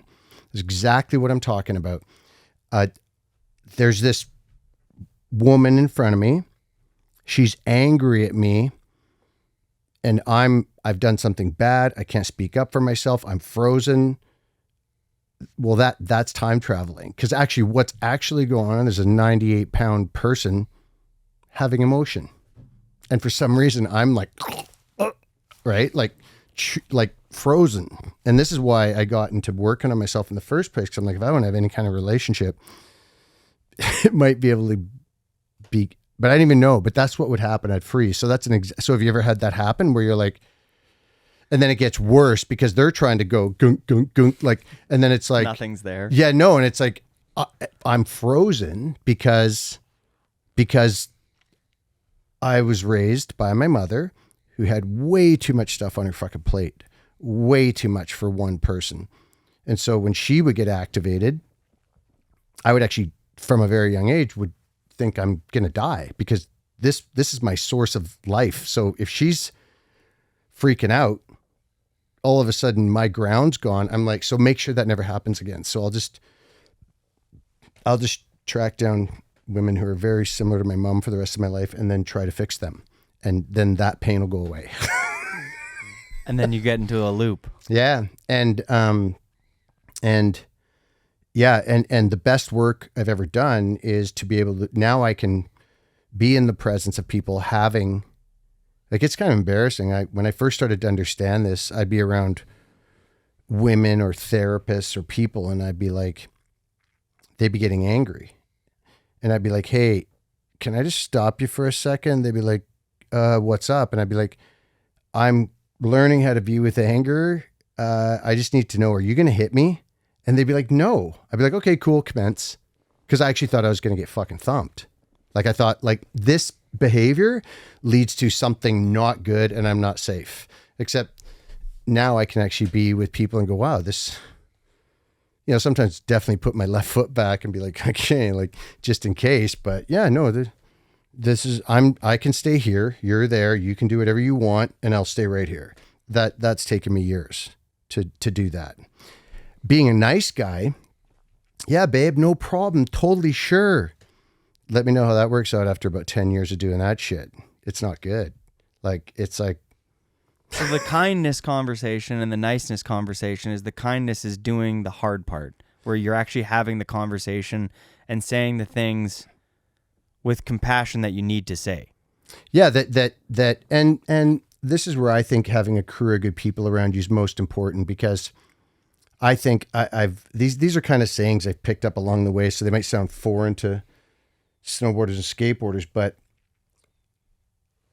let me see if I can say this in snowboard language. Like a guy's most important relationship is with his crew, and that crew understands that they're there to support him. And so if you got 5 guys around you who understand that they're there to also help you work your shit out before you go home, 99% of the shit will never make it home because it's not about your partner. So it's like your wife isn't your therapist and she's not your mom. And it gets really fucking confusing when you try to fuck your mom. You're trying to have sex with your wife, but then 2 minutes ago, she was your therapist and your mom. Gross. And it's like, no, I need my crew around me to work this shit out before I go home. And when I don't know, that's something that I believe. The saying, I have a business partner, and we lead online, like, I guess, what would you call it? Like entrepreneur men's group work. We're down to one because he's actually actively dying of cancer right now. And he says every man needs 5 men in his life, and one of them's got to be him, because that one needs to call the other 4 when he needs them. And those other 4 also understand that same thing. When you go, hey, fuck, this is what's going on, da da da da. it's crazy when you learn how to do that. And I have that. JP's one of them. And we've learned that telling each other what's going on is very different than complaining. We're not complaining. Hey, here's some shit that's going on. Thanks for telling me. Oh, that's very different. So yeah. Someone to listen. Yeah, without judgment, or if you were to be vulnerable in those situations with like a JP, your top 4. Well, and so this will blow your fucking mind, dude. But so I actually don't believe in vulnerable. I don't believe in being vulnerable, because vulnerable by definition is I can get hurt. Like if you actually look at the definition of vulnerable, is I'm open. I'm in a situation where I can be hurt. Okay. So I like the word, as a man, I'm transparent, and I'm transparent with my friends. And I'm actually pretty transparent, but I'm not vulnerable. Like when I went to that premiere, that could have been considered vulnerable, because I'm pretty open and transparent. But actually I made a conscious choice. I'm going into this premiere and I'm going to be transparent. I'm not fucking vulnerable. I can't be hurt, because I will actually leave if anything happens. But there's a big difference between vulnerable and transparent. And so if I have friends who understand that being transparent is actually a fucking ballsy thing for me. And I guess maybe if like JP or something like that, and I was trying to figure something out that was really going on for me, I'd be vulnerable, meaning like, yeah, I am already hurting. And so I'm going to tell you about something that's hurting. Yeah, but it's just like, it's building a muscle, like skating or snowboarding, like to learn how to, like, I'll give you an example of what it's like. Like I've learned how to speak differently. So like actually going to that premiere, I was like, oh, I'm foreseeing that I could really fuck myself up, because I think I'm pretty open in that film. And that brings up a lot of shit for me. I could be misunderstood. I could be laughed at. I could be shamed, like all the stuff that none of us really want. And so I called Walker and was like, yeah, dude, I actually said, hey, I want to talk to you about something, and I want your thoughts, and I want some support from you, and he's like, cool. And he said, okay, call me in an hour. Cause I said, I want your undivided attention. See, this is the stuff I've learned how to say, right? Instead of like going to one of your friends, be like, hey man, I think you should stop drinking. I mean, while he's like paying a bill or something. It's like, no, find the time. It's like, no, dude. And I told him, I said, yeah, I'm walking into a situation that historically I could be pretty fucked up, be judged, all that kind of stuff. And I'm not drinking. So I'm not using that mask anymore. Like this is fucking transparent. And he just listened. He said, dude, thanks for telling me that. And I'm glad that you're calling me. And do you want anything from me? Any ideas? And I'm like, yeah. I go, well, I told him, here's what I'm doing to support myself. Cause it's fucking, first of all, just seeing yourself picking your nose on a 50-foot screen, like they could have taken that. I'm picking my nose. Like historically I'm like, oh fuck. But seeing myself on a 50-foot screen, except this time not hiding behind booze, telling the truth. I'm like, yeah, I could really kind of see myself fucking getting worked over here. So he said, thanks for telling me. And then he just said, I asked him, I said, what are your thoughts? He's like, just know that at any given time you can leave, that you can walk out of that theater. You do not need to stay. And dude, that was it. Like, I was like, oh, that's right. I can leave. When I was a kid, I couldn't leave because I'd be in school or whatever. I wasn't allowed to leave. And he's like, you can leave, dude. Just remember that. Like, and you don't need to worry about hurting people's feelings or looking like an idiot. You actually can walk the fuck out of that theater. And I was like, dude, that was it. That's all I needed. I'm good. And cause there was a bunch of times in there, I was like, and I'm like, oh yeah, I can leave. How, like, it seems to me like you and Snowboard. This is so good, dude. I love this. I don't love that. I'd love what I'm getting out of this. Mm-hmm. So it seems to me like you and JP have clearly put in work into understanding not only the importance of your friendship, but friendship, and knowing that in order to be good at friendship, you actually have to work at it. Yeah. Like the language you clearly are using is a way that, at least for you two, is because communication is a way that you digest what they're what they're saying. Yeah. And there's a way that he's communicating with you that makes you feel like you're heard and understood. Yeah. Like, what to you make somebody a good friend these days? So this is the thing is like, we're all different, right? Like every single person, there's this, like, I love there's how many people are on the planet right now? I don't even know. 8 billion. Okay. So there's 8 billion different realities on this planet right now. 8 billion. Not one single person's the same as the other. Good thing to know.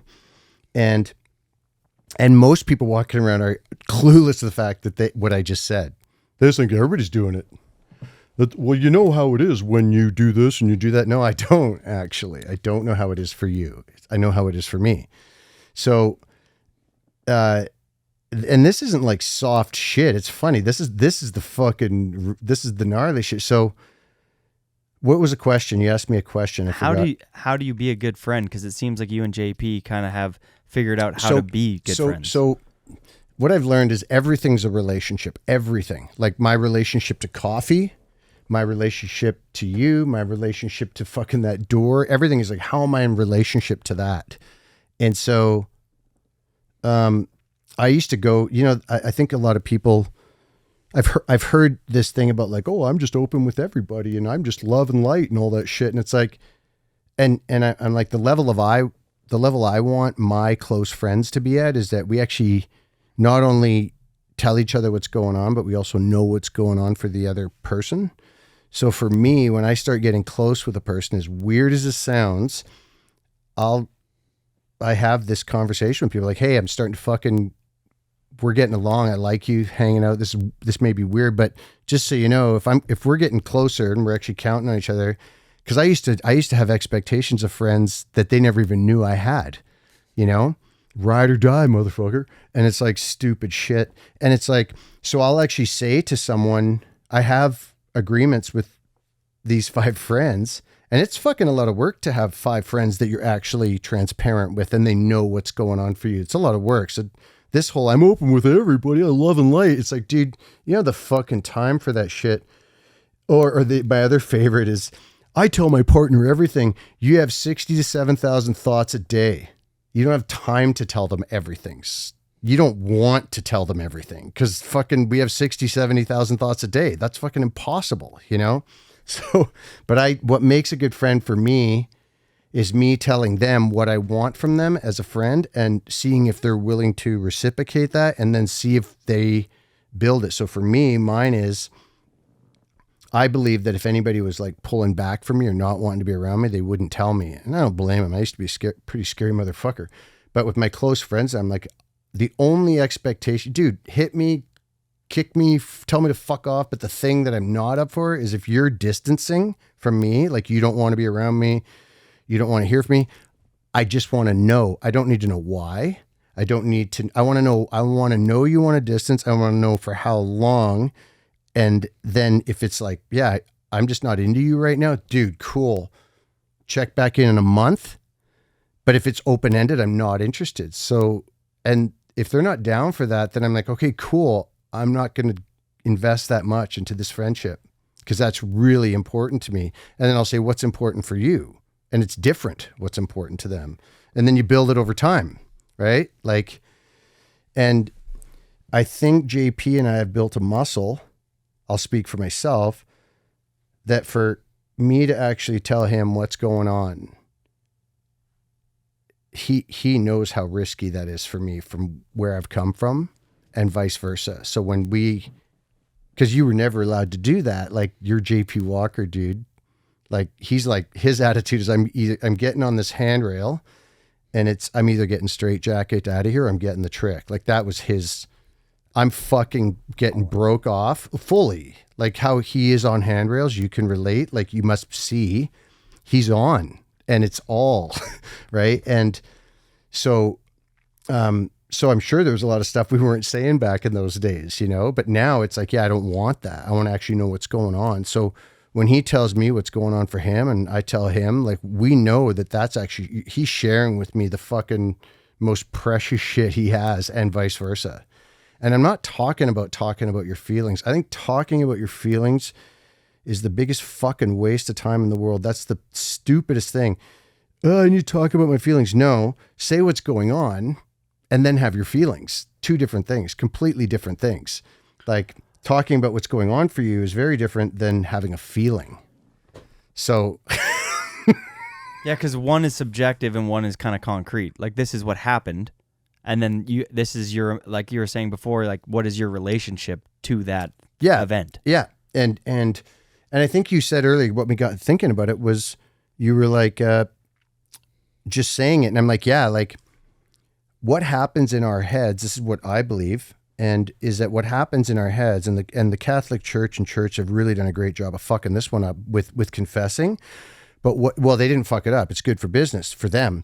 What actually happens is, so let's say, like you've actually kind of told me, yeah, I have negative self-talk. Like, right? Okay, cool. Dude, awesome. You just told me, fucking big step, actually. And you're actually aware enough to go, yeah, fuck, that shit served me. Yeah, cool. But then when it starts to, so mine was piece of shit, right? Like piece of shit, piece of shit, piece of shit. So so let's say you're there and we don't know how to really listen to each other because we've been taught to respond. I think that's most people are thinking about what the next fucking whatever. And so then it's like, I go like this. So first of all, I have the awareness. Here's the way out. The way out is I have this awareness that wow, it seems like I call myself a piece of shit for when I don't even fucking close the door right on the car. Like that's a little off. So there's the self-awareness. And then to say, hey dude, I want to tell you something that I've noticed about myself, but I don't want you to fix it or anything. I just want you to listen. And yeah, okay, cool. Yeah, I've noticed that even for the smallest things, I tell myself that I'm a piece of shit. So now that's out and it's on the table. And guess what? Just that alone, for the first time, I'm able to see it's not me. It's until we say to another human being, actually, I believe it's better to say it to another human being, but you can write it, but it's better to say it. I think the first step is write it. Second is say it. Once it's out, our body, our soul, our everything can see that, oh, I'm actually not a piece of shit. I see how fucking gnarly that is. Okay. Whoa. Okay, now I can at least look at it. But most people don't know how to listen to get to that part. You're not a piece of shit, bro. Dude, look at all the stuff you do. No. You're not listening to me. I just tell myself I'm a piece of shit. That's it. Full stop. Like, thank you for telling me. Okay, cool. Like, we have JP and I and some other friends, you know, like I said, I've grown myself of it, so I don't call them and dump this shit on them. It's not like, hey man, fucking telling myself I'm piece of shit, man. You had breakfast yet? It's like, no, dude. It's like, hey, I want some time. You got a minute? And it's like, yeah. And they know what that means, you know? It's you don't need to go to therapy if you figure this shit out. Like if you have a good crew around you, men don't need therapists, dude. They need a group of good men around them. And with maybe some instruction, with some direction. Like all the men I'm working with right now, training them to lead other men's groups. It's like just a crew. And to become the men, like, I hope you grow yourself up to be the man you want to be and no one else. Like, not because we've never really been modeled what a good man is. Like, you know, like I can't think of any man that I would want to be like, you know what I mean? Like, it's like, so you become the man you want to become. It's, yeah, I don't even know how we got there, but so that's a big part of it is like learning how to fucking listen. And then men we're fixers. I believe there's a big difference in this whole therapeutic realm I've been in for way too long. The difference between men and women is not concentrate on enough. Like we're different, dude. We're different. And I actually believe that women are so fucking much more intelligent than men that we can't even fucking grasp where their brains are going. Like they're playing 3D chess and we're gorillas with hammers. That's a good place to start, dude. Like, and like, have you ever talked? I throw rock further than you. I better. You want me to throw rock? Yes. I jump off cliff. You impressed. I win. Dude. And well, have you ever had it when you're with your wife and all of a sudden you think you're here and they're there? And you have no fucking idea how Because for you, it was simple. I came home, had a great day, wanted to cook you dinner, have wine. Simple. And they're like fucking, because they're seeing a whole other thing that isn't cool and needs to be sorted out for the safety of you and the family and everything. The whole picture. They see it all, I believe.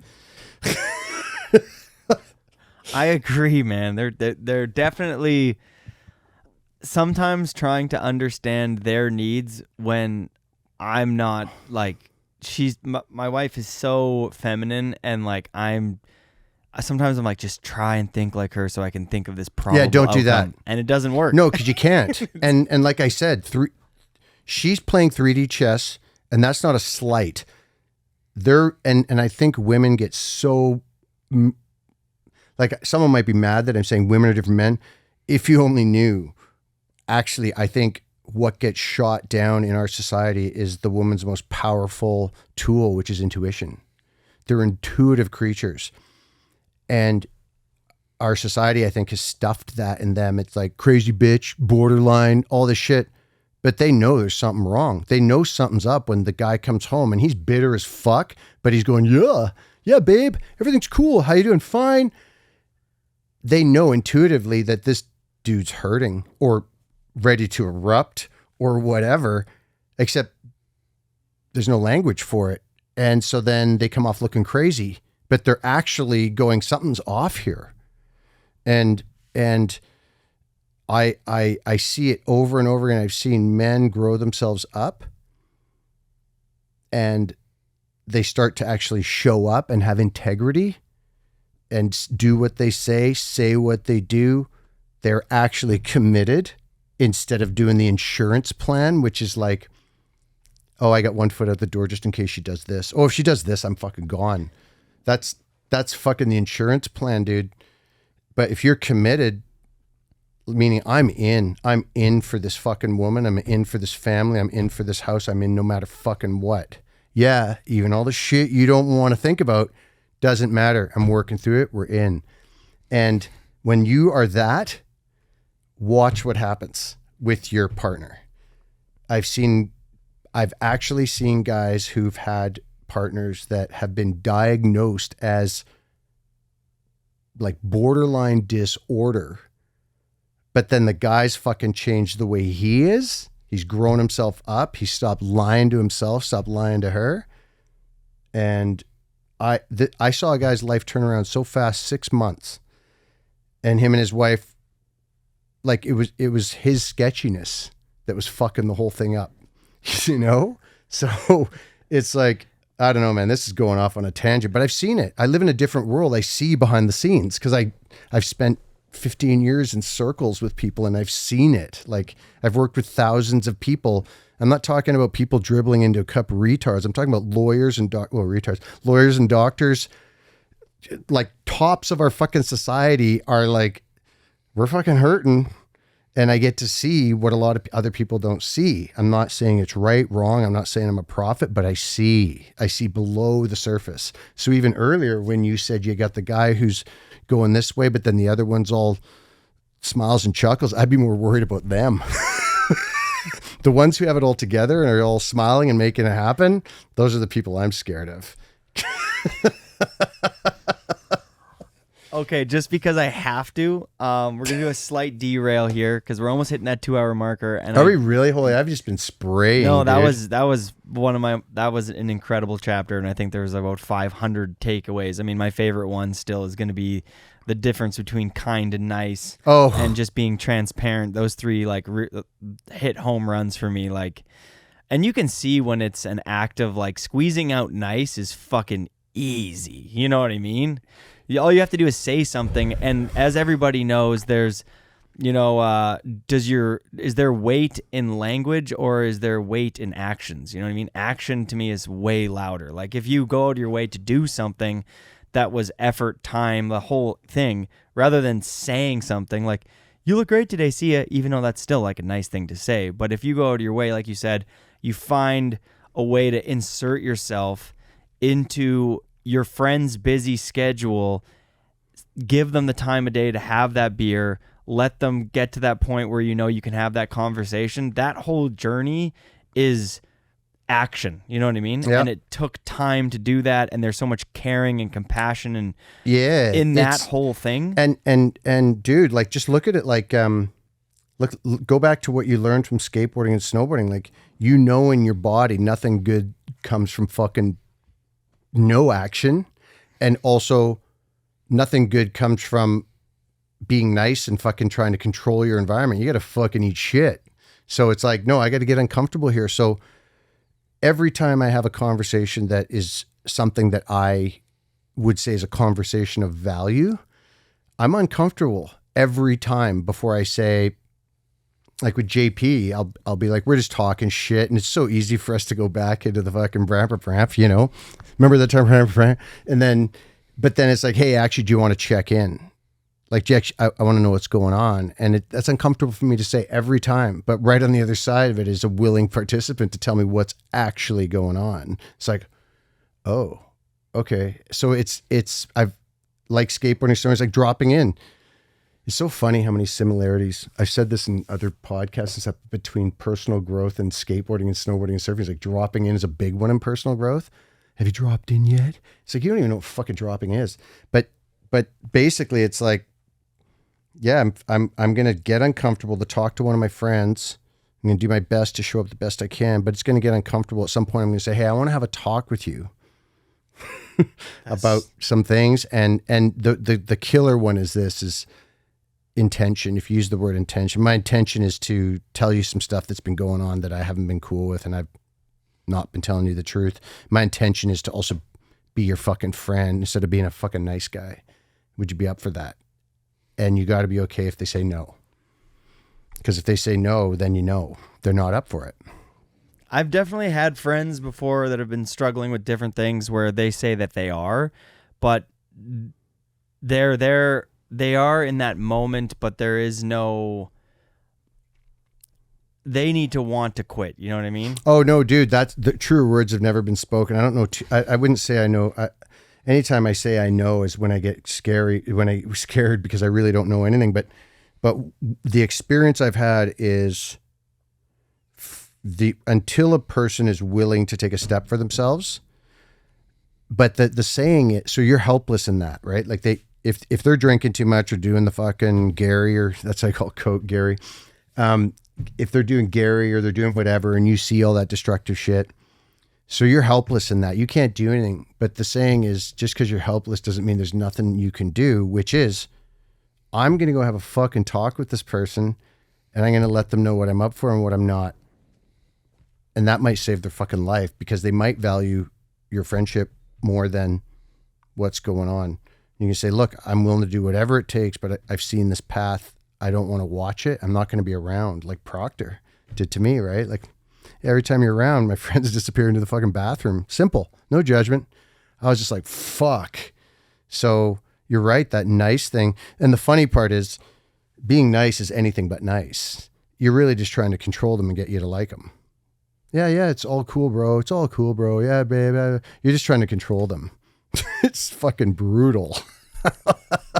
You ready to puke yet? No, I loved all that. And I honestly need to hear that too. And I think that there's enough people through this podcast that are into action sports, so everybody knows somebody who's dealing with addiction. Addiction isn't just like this thing that's to one community, like you're saying, like the circles you are in. There's doctors, lawyers, men from construction. Doesn't fucking matter. It's like, doesn't matter what industry or what you are involved in. Addiction can hit anybody. And what I have to say to any of my friends that are struggling with that, in short, is just dealing with so many friends who've gone through this and seeing some friends come out the other end and stuff, is that I think the hardest thing that addicts have is that when they relapse, they go back to beating themselves up so much mentally that they almost think it's easier to just go back to who they were. And I'm like, dude, even if you get 10 days, you know what I mean? Pat yourself on the fucking back. Like if you get to 6 months and you fuck up, like that's fine. Like once an addict, like once you let Gary into your fucking life, Gary is a strong chemical compound that in 10 years is going to try and fight its way back in to fucking pop back in. Like once an addict, always an addict. You know what I mean? Well, you know, I have a I have a different thought on that. Like, Shoot. yeah. So I like your thoughts. So my take on addiction is if you follow addiction, every addiction, all of them, they lead to one. They all lead to Rome, right? All roads lead to Rome, and it's self-hate. And some people go, "Oh, self-hate's too harsh." What self-hate is an unacceptance of what is going on in your life at the current moment. That's all it is. But an unacceptance of what's going on for you, by definition, is total abandonment of yourself. So self-hate's actually a pretty mellow term, because I'll take self-hate over self-abandonment any day. And I believe that every single person cruises through our life. And I think in the first part of our life, we kind of build, especially for men, we build this ego construct. And like you said, it served us never enough, never enough, never enough. Like I finished fucking pretty good fucking snowboard movie. Like, dude, fucking Resistance and True Life fucking popped off. I was fucking wasted within 24 hours because I'm like, I got nothing to push up against. I suck. I'm a fraud. So my self-hate, self-hate has two terms: never enough and should. So if ever think there's never enough, I'm never enough, or if the word should is in the room, there's self-hate. Because should, what's should? And it's like, oh, those are external voices telling me I'm never enough, whatever. The antidote to it is to, one, become aware and learn your self-hate. And then two, after you've learned that, then learn about this other thing. And I'm not going to use the word self-love. I'll use self-acceptance. Like, accept myself for where I'm at right now. And that includes the person that's telling themselves they're a piece of shit. Yeah, I'm one of those people who can tell myself I'm a piece of shit. It's fucking weird, right? Like, but this, and it's the hardest road a human being can take, actually, to switch from basically the head to the heart. That's it. Paul Chek says it great. He's like, it's only 12 inches is the longest trip a human will ever take. When you start coming from here, like, yeah, I am a person who did these things. I am a person who can look at my phone when a hard problem comes by. I am a person who can judge others. Like that's what I think addiction is. And the people who are really blatantly fucking their life up. Like, what did you say? You said, oh, struggling. That's a bad way to go at it, because I don't think they're struggling. They found the thing that makes it doable. So even to go at it as if they're struggling is more shame versus, like, you know, I haven't been doing my part, man. I see what you're doing. I don't think it's going to last. And I'm not judging. I'm here, I'm down. But if you do this, this, and this, I'm not going to be here. Like, I don't want to watch it. It's too hard to watch. Pretty gnarly, dude. So right? instead of I should, it should be like I will, or I like what, like, there's no way when, you know, JP was going into, you said you started there with Resistance, you threw out a couple ones there, that True Life, these monumental films, which we'll get into momentarily here, but it seems like someone like JP or the ethos around Forum wasn't like, I should try to cab 9 this. It's like, I'm gonna fucking cab 9 the fuck. It was out like, of this. you fucking better. That was me. Yeah. Was it on this podcast where Devin talked about 9s and 10s? Kearns was saying 9s and 10s and oh, dude, I when I first got to Whistler, I heard that through everybody, because Blauvelt had just got to town. Those guys got it wrong. What I meant was chicks, nothing but 9s and 10s. And they thought 900s and 1080s. And I can't believe they thought that. I would never say that. Okay, before we get into Forum, which I really want to talk on, because it's probably one of the most, the brand shaped snowboarding more than any other brand in snowboarding, I would argue, especially for me specifically. I want to give you some flowers for your Whiskey 2-part, where you were probably making fun of yourself, but to that Pink Floyd song, Comfortably Numb, I think it's like the best. There's so much rawness in the way that you're snowboarding, and your flow matched with what you had taken out of skateboarding. It was like the way you would ride down the mountain was like it was a snake run, but it's speed, your arm placement, everything. I think if you haven't seen that, Whiskey 2, Sean Kearns part, Pink Floyd, Comfortably Numb, one of my favorite like powder cruise parts of all time. It's did you like the part at the time? Well, it was actually Johnson and them that were making fun of me, but like when you remember I said, the most incredible things that ever happened, like I had nothing to do with that. I mean, I snowboarded. Somehow those days happened. I wasn't even supposed to be on 2 of those days of that trip. Like it just all happened. And this is funny because I would have blown off what you just said. I'm so proud of that. I'm so stoked. Like there's one shot in particular that I'm like, I don't know how that got caught on film, but that's how I wanted to be portrayed as a human being. Like that shot right there is how I want to be portrayed. Like that's, I didn't even need to say a fucking word. It's all right in that one shot. And I'm like, that's me right there. That's so talk about the difference between self-hate and self-compassion. I'm like, dude, I'm actually very proud of that. And it's a gift from the universe because it's the craziest story fucking you've ever heard to how that came up. There's so many roadblocks, including the guy dying who was fucking filming it, or the guy who guided us on that. He died the last day. Like, dude, fucking so fucking crazy, the whole situation. And that shows up and it's like comfortable. Yeah. And that was Johnson and Mouse. They put that together. I didn't even have anything to do with it. Like that was Scramble Fest and they put it together. But I'm so glad that got caught. If that hadn't, I would feel fucking empty right now that, no one really saw what actually I thought snowboarding was. And that was it. So thanks. You said flowers. I'll take them. Yeah. Thanks. I love it too. It's one of my favorite parts. It's a part that I saw when I first moved to Whistler, but similar to Mark Morissette's Ollie Snowboarder Mag cover. Where like, do you think he got it from, dude? Yeah, no. I'm kidding, dude. No, well, we did ride together all the time, but he didn't get it from me. Like, dude, that was just fucking, we used to ride like that, like fast and don't worry about grabbing. Just why are you going slow?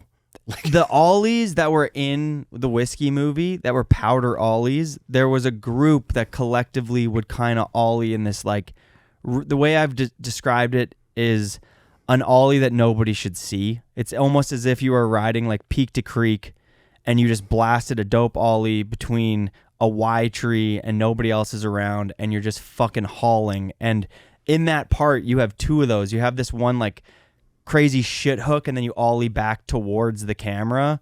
That's the one. That like, no, it's like you're out of frame for a second. Yeah, that's it. And then Bayet Steiner filmed that. Like that's the sickest filming because he made something not that incredible, full frame, in frame, out of frame. Like what the fuck, dude? Like I never filmed anything like that. I filmed ants in screens. Like dude, I'm the fucking keep the speck in the middle.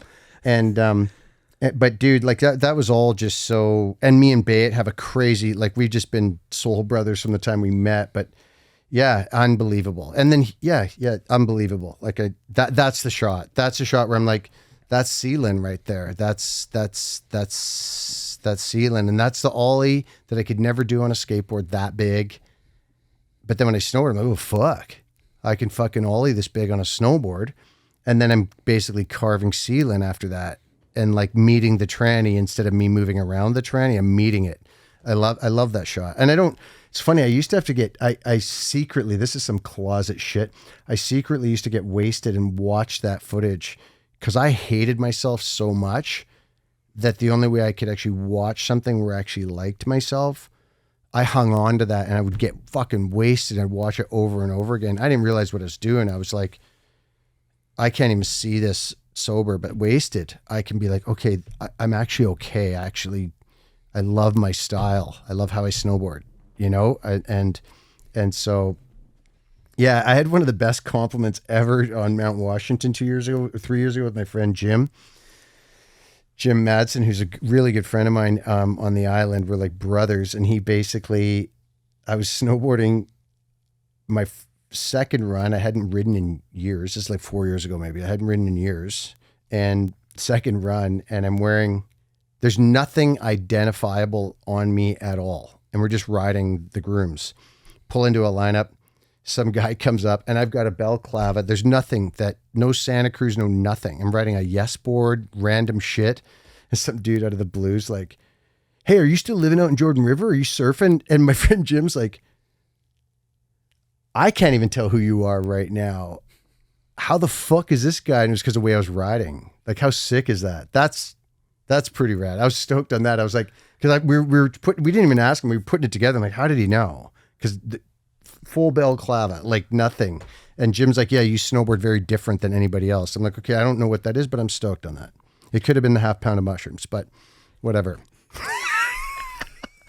I mean, honestly, I'm at that point right now where that style to me speaks more than any part that's been dropped. I've watched that probably 4 to 5 times this leading up to the season, which in this day and age is a fuck lot. That's like burning the VHS True Lifestyles, and I'm gonna bite the fuck out of that part for the record. That's cool. That's my vibe. Good. Sean Kearns, Timeless. You better learn how to tuck that back knee in then. Hell yeah, brother. Yep. 2020, a little legend kind of pops up for the first time in a major film, Chris Duffy.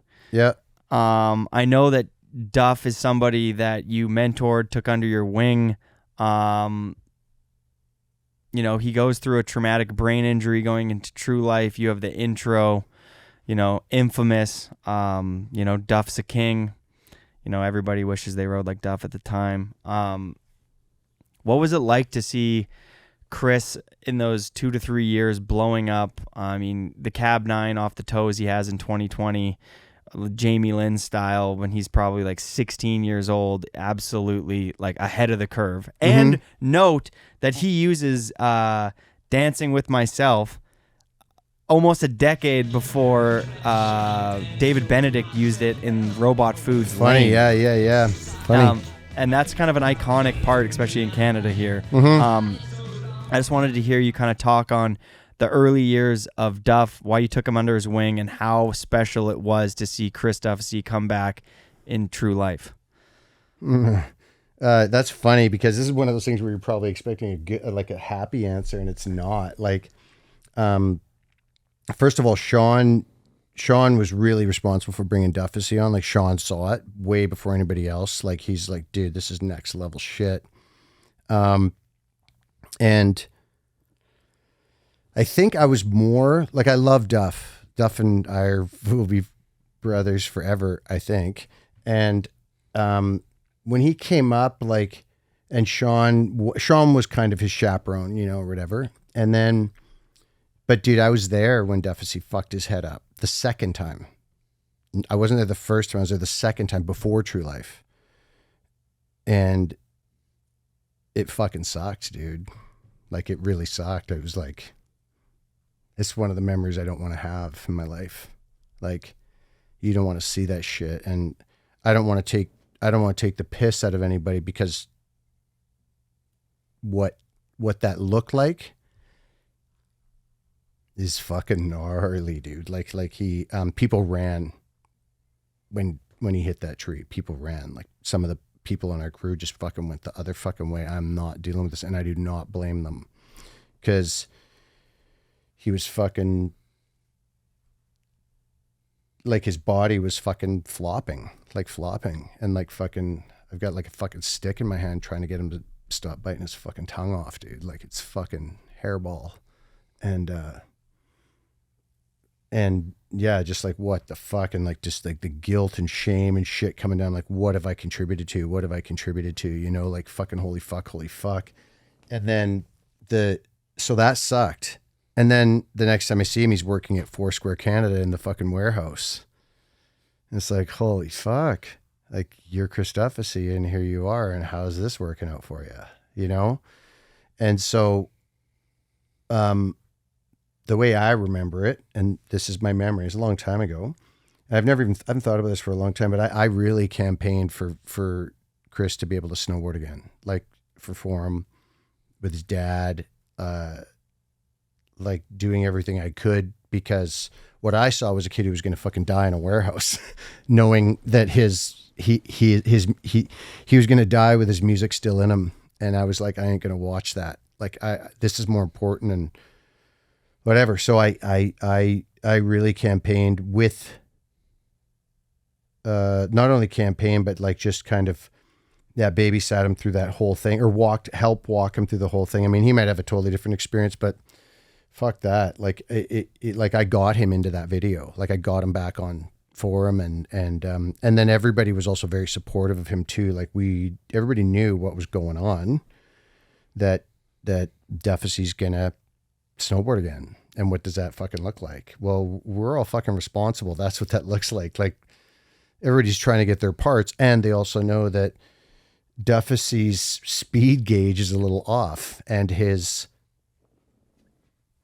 like he's sick as fuck, but he needs to be contained, because otherwise he's just gonna fucking like go. Like I've seen him do shit where I'm like, holy fuck, dude. Like you don't have that function that teaches you how to go that certain speed off that certain thing, you know, except it's never go a little slower. It's go, you know, so, like that was a big one. I mean, that was a big one so what was it like to watch all that? Fucking nerve wracking, dude. Like really nerve wracking. But I actually love Chris Duffy, and it's like, I don't think that's been an easy road for him, and it wasn't for me. It wasn't for me, and it probably wasn't for other people. Like he had a lot of support from people to be able to make that happen, you know? And I hope, because I don't know where he's at right now, but I do hope that somehow, some way, I would imagine it must be hard to live up to Duff's a king. You know, because he is a king. He's a king. Like I loved him whether he snowboarded or not. And when he came back onto forum, I was like, I did my best to support him, knowing that his soul is going to die in that warehouse without having something. So he had this part, and whatever other movies, everything's fine. But for me, that powder part in Whiskey's enough. And I hope that Chris, for him, that his part in True Life is enough, because it's more than enough, and he doesn't need to prove anything anymore to anybody. And I hope that the best thing, I mean, he's got such a big heart that he could, I don't know what he's doing, but I know he's trying to support people in ways, but like, dude, as far as the, like, you're enough, like that part, you don't need to do anymore after that. Like your snowboarding's done after that. Like you have this incredible thing. And I hope he can understand he's a king for who he is and not what he's done. Because actually, when I said Duff's a king, it was like I knew what he'd been through to get there. So it was like he's a king, but it wasn't because of snowboarding. It was like, holy fuck, dude. Like he had to fight and crawl his way back to be able to do that. And we supported him. So yeah, I don't know. Just talk about being enough, right? Like I'd imagine if someone had a part of me and it said Kearns is a king and I'm not feeling like a king, that could be pretty confusing. So he's a king for probably a different reason he thinks he is. So I mean, that part to 93 Till Infinity, I mean, the soundtrack to that whole movie. I mean, you got Corrupt, you got Method Man in that, you got Sick. Bombs Over Baghdad, you got fucking Mexican Radio, like the Swollen Members, like that soundtrack to True Life. And not to overlook the Resistance. I'm not sure if you had a play in the intro for that movie, but that was The Resistance. Yeah. That there's actually a couple funny stories about True Life and Resistance that'll fucking trip you out. Okay, so Resistance. Nico Octipes was the creative director at Forum, and they had all these other dudes. And I used to hate creative directors, and you know, just whatever, just my old way of being, and they'd always show me this rad shit, and I'd be like, why don't you just do this? And they'd be like, how'd you think of that? And I'm like, well, it's easy. You guys are just thieves. You look at magazines and you copy other people's ideas. You're just fucking thieves. You're not creative directors. You're not creative at all. Nico was creative, and Nico made me look really good by creating all of this. Like this thing, like I actually did a teaser for this movie and it was so fucking pathetic, and Nico came in, no, that's not happening. And they brought me down, and luckily for me, I've had the brains to back off and work with them. So we edited the trailer and then this box and everything. It was sick, but And there was, so that was the resistance. And that opening part was, so Nico was tight with, you know, the Plan B stuff and virtual reality and all that. Or was it virtual reality or the original one, Questionable, that had the split screen where they had, I think it was virtual reality, like Rodney Mullen, Colin McKay, Rick Howard, like they broke it up in the opening of one of those videos. And Nico was like, we're doing that. And I was like, let's bite and fucking, no, and we did it and it worked out. So it was sick. And that was Nico's idea. And then Gary Pendergrass edited that video. So a lot of people don't know that Gary Pendergrass edited all the best snowboard videos of all time. He, like, all of them, like, really. And that was because he could work with, like, mostly me and JP and Peter and be patient. I was really good at protecting Gary as an editor. He didn't want to deal with people. He's like, you're the mouth, I'm the fucking editor, but we worked together seamlessly for years. So he edited that. But this is a story I want to tell you. The sick one is, so we're in, did you have any questions about resistance? Because we can move on. I want to move on. But the next one's about True Life.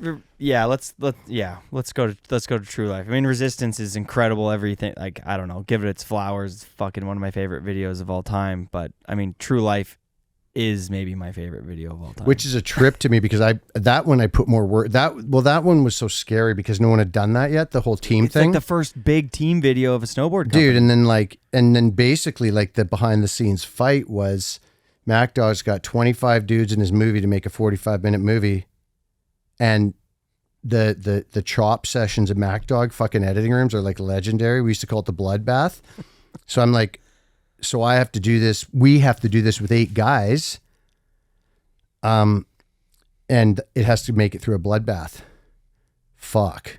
Like that's fucked up. How are we going to do that? So that was one of the most stressful years of my life, but also, and holy shit, talk about digging deep. Like at one point, Mike tried to pull the movie. Another point, I tried to pull the movie. Like, we don't got this. We can't do it. Like Mike fully tried to pull it.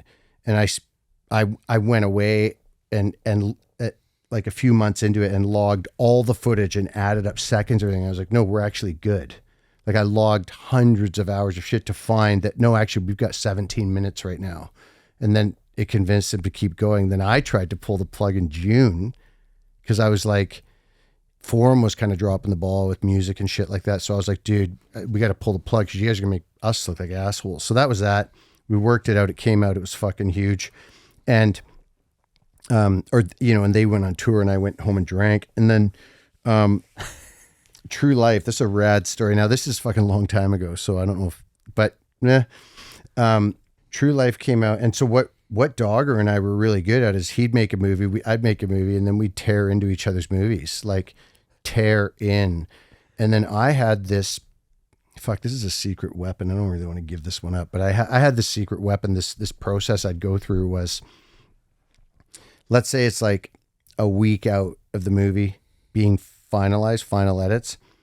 I would bring in a very select crew of people who I invited to tear something apart. So like even when Shakedown was competing with a Scrambled, I think, the Volca movie, I invited Billy and whoever else to come in and see our movie and tear it up. Like what sucks. And I'd do this thing where I'd go, and I would invite people who hated me into the room, like who fucking I just tortured for years. And I'd bring them into the room and be like, now's your chance, dude. Get to say anything you want. And I built a process where I want you to watch it once. You can make noise, clipboard, take a note, but then I want to take a break and then we watch it again. And you see if the same things bugged you as much. And I'd be sitting there with a clipboard that had a line down the middle, not going to happen, could happen. So someone would say, yeah, that song really bugs me. Well, we'd license it, so it's not going to happen. We're not changing that song. So it doesn't even matter. But if all the crew, everybody there said that shot of him, like his hands waving, I don't know about that, fucking gone, like whatever. So we did that. I did that with True Life. But then the final, like on a Friday night, and they had to beat a master on Monday morning, and it was like Japan was waiting, 'cause back in the day of distributors, and Gary and all of us, and then Mac Dog came in, and we watched the movie, like the final edit. It's done, and Mac Dog goes, "That thing's a fucking piece of shit," and he's like, "That movie sucks. It's dead." And I'm like, and Jared Eberhard was there, JP was there, and I just had this ability to fucking listen. I don't know why. Like, we're done, but I could listen, and I'm like, okay, because I got the prime directive: make the best movie you can. So there's no feeling in this at all. Just best movie possible that we can make, all costs, no emotion, best movie, like total fucking. And so he was like, he's like, "This thing sucks. It's flat." And he fucking tore in. He's like, "This sucks because you guys call it true life, and there's like nothing true life about that. Like, it's all just fucking epic snowboard shots. Like, and some of the snowboarding's not that good in there." And fucking, I was just like, ugh. But dying inside, but like, okay, thank you. And then, so then we listened, and other people gave shit feedback. And then we Jared Eberhard. So with Mike's feedback, see, if you can take feedback without taking it personally, you're in a much better spot in life. Like, this person's actually giving me feedback, and I trust them. Like, there's something here. So then it was like, so the stuff in the beginning with the Polaroids that got created in the last 24 hours. The sections in between where Duffy's dancing and shit, those got fine-tuned in the last 24 hours. But there was no Polaroids up ahead. It was Mac Dog, True Life, straight into the opening. But then Jared created those Polaroids. He went and fucking worked I think he worked for 48 hours, came up with that idea, put it together with sound, brought it back, and made the best snowboard video that's ever sold, I think. Like, dude, like, in the last 24 hours, like fucking 48 hours and then driving it off to master like that's and think about the lesson in there, dude. Like, if you're willing to stay the course and you don't take things personally, and you can crush your ego and just listen to what other people are saying, and you're so clear on your prime directive, which is best snowboard video can be made, like, which is really quite dumb. Like, as far as like, it's really simple. It's like just best. And dude, when he came back and we put it together, it was like, holy fuck, completely different movie. So it was Mike's feedback. Fuck, Mike almost lost his legs. Paige almost lost his legs. Miko fucking almost died. He's got permanent brain damage. Mike's got permanent leg damage. That hasn't even been mentioned in the movie. Like, what's true life about that? And then fucking, it was like, Miko almost died.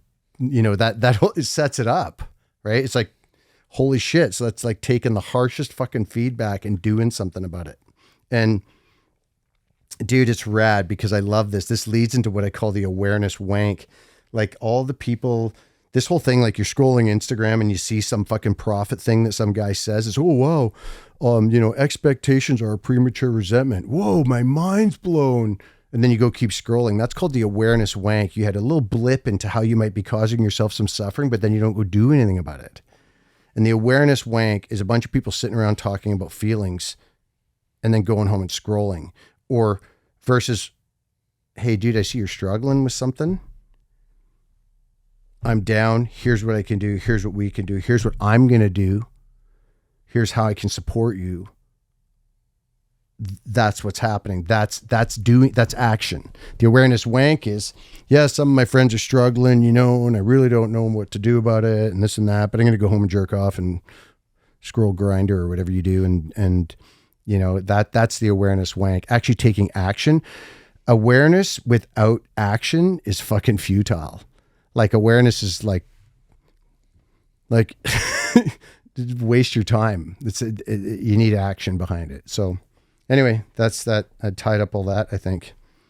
How careful should you be taking advice from others? You're not just taking, you're not letting just anybody into the last editing bay with True Life, the foreign movie. You're well, like, I'm not this careful. is You know what it is? I'm fucking smart. Like how smart how smart was I to pick those people?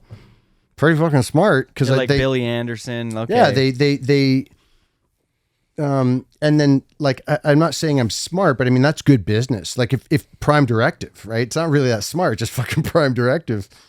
These people are competing with me, and they're willing to come into the studio and tell me why my movie. Fuck, if I went into their studio, I'd say thing's perfect, best. Oh, it's like sick, awesome. You know, if my Prime Directive was to beat them, I don't change a thing. You know, but they came in and gave me honest feedback, and then we took it to another level. So, not careful, and how careful should I be? It's like, no, man, I fucking chose to, and then structure, like it's the same as what I was talking about, my agreement with JP and how we are as friends and stuff. It's like, tell people what you want, be fucking transparent, honest.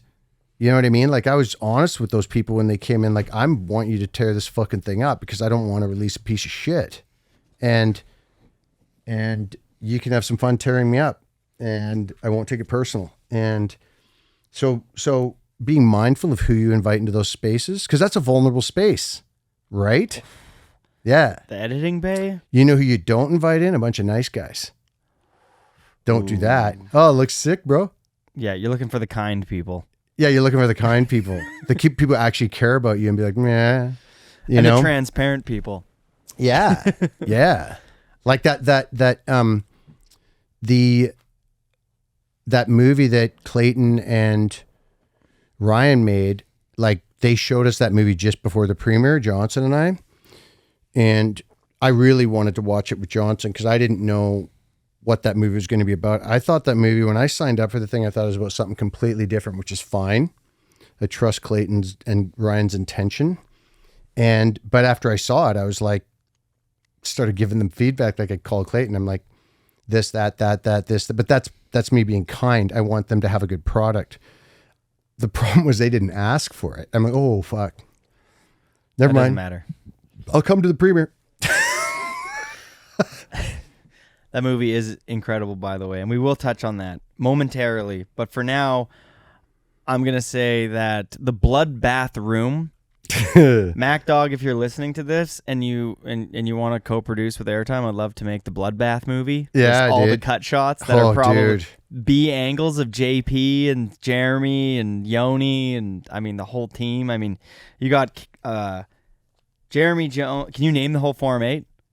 Can I name the Form 8? Yeah. The real Form 8 or the Form 8? The Form 8, the real one. like Yanni, Vile, JP, Peter, Duff, Devin, Jeremy. Is that 8? Or am I missing one? Oh, Bjorn. Yeah. Yeah. Did I just name them? Yeah, I think that's the real Form 8. With the one that everybody forgets about, Vile. Yeah. And then he was gone. And then, yeah. And then Nate Bozung to some people. When they say the Form 8, they throw in Nate. Yeah. They don't throw in Paige. Not that I've heard. Yeah. So Nate. I mean, I'm sure French Canadians throw No. For That's cool. Yeah, dude. The Bloodbath, man. Oh, fuck. Please make the Bloodbath movie. David, I don't want to, man. Like careers were ended in those. Like I've been on the receiving end of thinking I have a part and there not being a part in a movie because I filmed with Fall Line and I thought for sure I had a part and no part. One shot, like life over, which is why we got motivated to make whiskeys. But yeah, we would take it into the Bloodbath and then the level was so high of fucking what was getting chucked, like that all of a sudden the dude doesn't have a part. It's like, we just cut all these other parts and this person's got these 7 tricks and then we start going through them and then they got none. Then you got to make the call. Right. Ooh. Was there any, whose footage was there ever a time where you're like, fuck, I'm sorry. Oh yeah. Dude, fucking tons of people. Like, but we were so focused, right? Like, you can't create forum. Like, I think Mark Frank got completely taken out of a movie. No way. Yeah, he did. Yeah, Damn. He got taken out of Stand and Deliver or something. One of those movies you get completely taken out of. Oof. Yeah, and that's why he came back with that fucking Whitey part because he got cut. Damn. The footage didn't cut it. It's like, you could see it as personal, but it didn't. It wasn't as sick. I mean, he's sick snowboarder. Don't get me wrong, but yeah, it just didn't cut it. It was gnarly, dude. You don't even I whinge about some of that shit because my focus and dedication to making those movies was so. There was no room for people's humanity in it at all. None. I did not fucking care about anything except the prime directive. And so. Okay, Yeah, so the ethos of Forum, like to a kid like me, it actually in your eyes describe Forum like and like layer it out a bit, because that brand was the most respected and dopest and coolest and most inspiring brand for a kid like myself on the come up. And where do you think those characteristics of that brand spawned from? And like, what was the ethos of that brand? Oh, well, first of all, it was, I think it was, like, just look at skateboarding, the Bones Brigade and Plan B teams, right? The Bones Brigade, the real Bones Brigade, like 6 dudes, whatever it was. But then Mike Chernasky made Plan B. And it's funny, it's a crew, right? And each crew member feeds the other crew member, and then it opens up your mind that this person's in a crew with these other people. So how does Sean Sheffy fit with Colin McKay and Danny Way and fucking what? And Rick Howard and what? And Mike Carroll, and the video portrays that they're a very tight family, but then you've got the different personalities. It becomes very dynamic. And it's really easy just to go, oh, that's Chris Jocelyn. That's who he is. But you put Chris Jocelyn on a tight family, and you've got a director, a fucking leader, who leads it and can. So Forum was on a different level because Raul Reese was actually a genius, I think. Raul Reese is the one who started Special Blend, and then he started Forum with Peter and them. He's genius. And I think he took that formula, the Plan B. We're going to be the Plan B of snowboarding. So Forum, make all the ads. JP's got fucking scorpions on him. They took all that. They basically the opposite of ski marketing shit, and they did skateboard marketing and branding and they had Nico. Nico was a skateboarder. He used to do he's friends with Tony Magnuson, so they did H Street stuff, and then I'm sure he did a lot of Plan B stuff, and I know he did a lot of stuff with World and Girl, and so Raul brought Nico, and then Steve Ruff was the team manager, and Ruff was fucking dope, dude. Ruff was, he just had the sickest personality and do the sickest days, where we'd fly down to California for something, and we'd all be hanging out, and Ruff would have a big 20-foot U-shaped couch, and the whole team's hanging out, arriving one by one, and we're just there for something, but everybody's just hanging out, and you're stoked to see it, and there's no one around except the team and me and maybe a filmer. And Ruff was the sickest, dude, most underrated. He's hilarious, dude. Steve Ruff is fucking hilarious. And he would just we'd all go for sushi and we hang out. And then, yeah, it was just whatever. And then JP and Jeremy would be tearing into the whole team because they were just on their own side. And it was so funny, dude. It was so funny. But they were cool. It was cool. Everybody was cool with each other, but it was just funny. And then a big thing that Forum did in the beginning days that no one knew is that they had this whole sales pitch about, we're going to get, who made the sick boards? Was it Never that became Option? Or no. It was, what's that other company from Canada that prior JP used to ride for them? It's so Rev? Yes. Rev. They made the sick boards, right? The sickest boards or whatever. Yeah, Rev had JF, Jeremy. Yeah, JP. yeah, that's right. So then Forum's spiel to the team was, anything you want, we're going to make this super team. And that's how they got JP and Jeremy and everybody. And we're going to have this super team. We're going to travel with a masseuse. We're going to have, trainers. We're going to get Rev. You want Rev to make support? No problem. You want this? And Ruff was just they were spraying him down, and Ruff was so charismatic, and he believed it was going to happen, but of course none of it did. Like the bases were falling off those boards day one, and Rawl was so sick. He's like, he's so rad. He'd be like, Kearns, seriously, like the boards are falling apart. You know what happens? Then they buy another one. Like he's fucking hilarious, dude. Like so funny. But yeah, I mean, there you go. Your marketing and branding is on point. You can sell fucking spikes to Christ. It's like, dude, here you go. As long as it looks good, it's like, here you go. And so he was like, yeah, Raw was genius. So he put that together. And then I think in snowboarding, that was the first time that was ever felt. Maybe Jeremy and those guys felt kind of like that with their crew from Utah.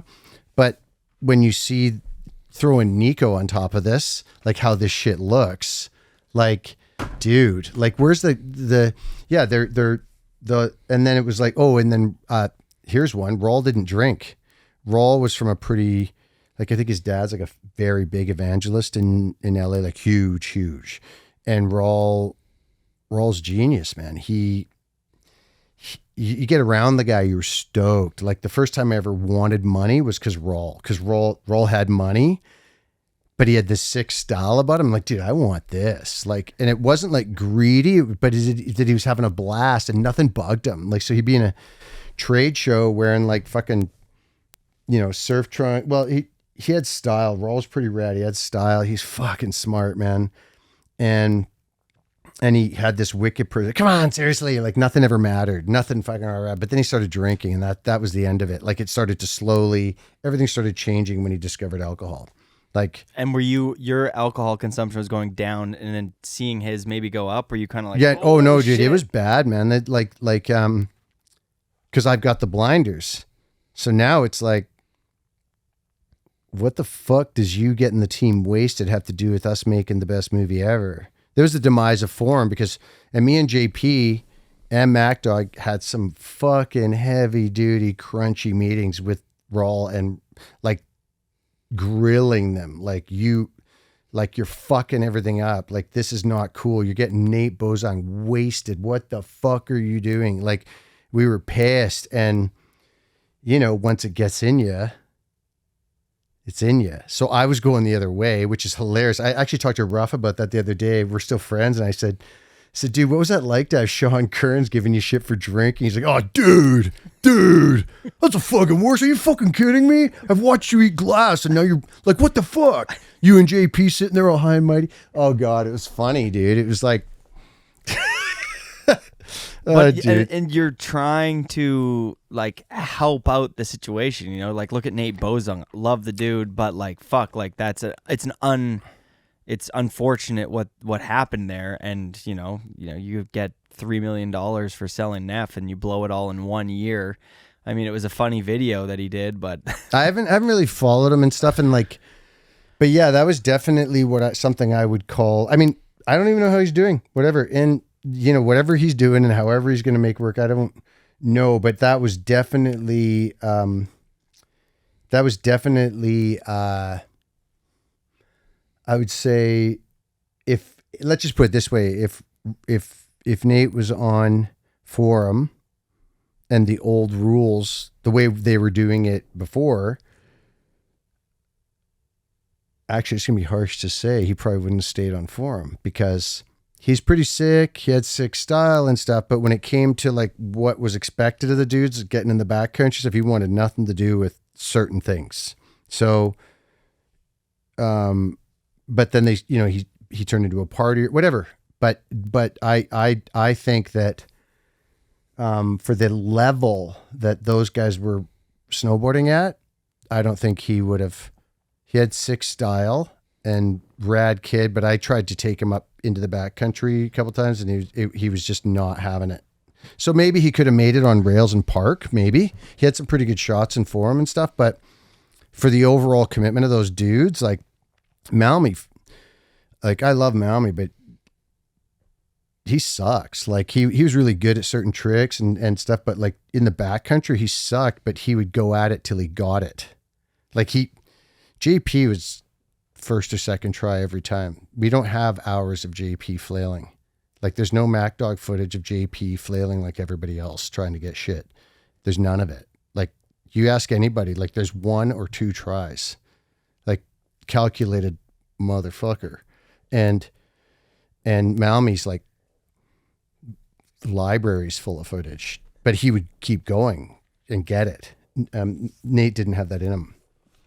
Okay, let's He go. had style for days. Don't get me wrong. I'm not Yeah. bagging on his snowboarding. I'm just talking about the level of work ethic that was expected. And I was like fucking like just like gnarly. Like I had this machine that was just leading like fucking like, yeah, beast. So he wouldn't have lasted in that much longer. So yeah. There's like a weird conversation around how partying influences your style. You know what I mean? Especially in skateboarding, snowboarding, you have characters like Ali Bulala and stuff like that. Like you don't have J2 and these interesting characters sometimes without the partying. Yeah. Which when you're a kid and you're flipping through a skate magazine, like when Baker first came out, you know what I mean? I was like, this is the sickest skateboard company ever. It's funny you say that because I was just thinking of Neen. Like he was sick when he drank. Now he's Lululemon. Like and I'm so stoked on what he's doing. But yeah, there is something about it. Like Nate Bozong's like board slide in True Life with the aviators on and the electric hoodie, dude, is like the sickest clip ever. And you can and like Travis Kennedy, who would have filmed for that, like his ender is on a front board kink. He's partying out the night before. That was with first Kareem. try. Yeah, and they didn't sleep. Yeah, Kareem said they went out all night, dude. Like $40,000 travel budget just blowing. Yeah. No, I mean, dude, that's the thing is like what makes them so sick is often not the healthiest part of them. Like that's sick. Like Travis wasted, and basically like Travis is actually a pretty smart kid. I actually really like him, but he would play so dumb. You know what I mean? That you're just like, fuck, are you kidding? And him and Stevie together was like, that was holy shit.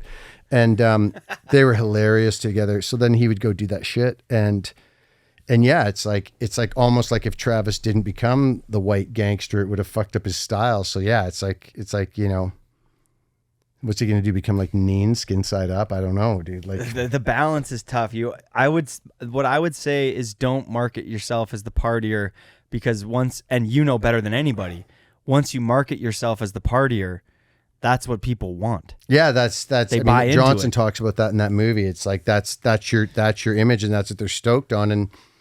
And you know, ultimately, let's just call it self-harm. A lot of people who are into skateboarding and snowboarding can relate to yeah, I don't do well in society, but this fits, and so being a little bit fuck you helps. And you know, there's something so attractive about that. Hey, when there's someone you know just didn't give a fuck. And you're just like, dude, yeah, that's sick. And then, yeah, it can become double-edged sword. There's nothing more inspiring than somebody who's all in. And the Forum team was just that. Everybody was all in. Okay, I got 8 questions on the Forum 8 because it's funny. All right, who was the best at being a professional? Oh, JP, hands down. Like, all around best.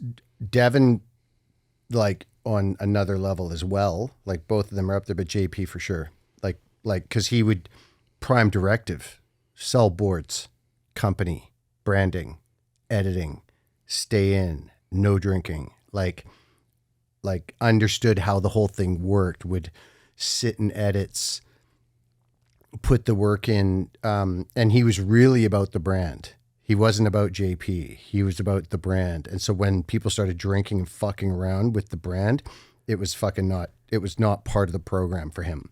Was he bummed because he's so the brand, and when he saw it probably fluctuating, that like he was super bummed. We'd have those meetings with those dudes and we'd be like, and you know, I mean, it's so funny coming from me, right? Like, but like after True Life, like, fucking dude, we were gonna take everybody down. Like it was on, and it was like the fucking train was fucking, and then they just started like, yeah, actually Nate was a big one.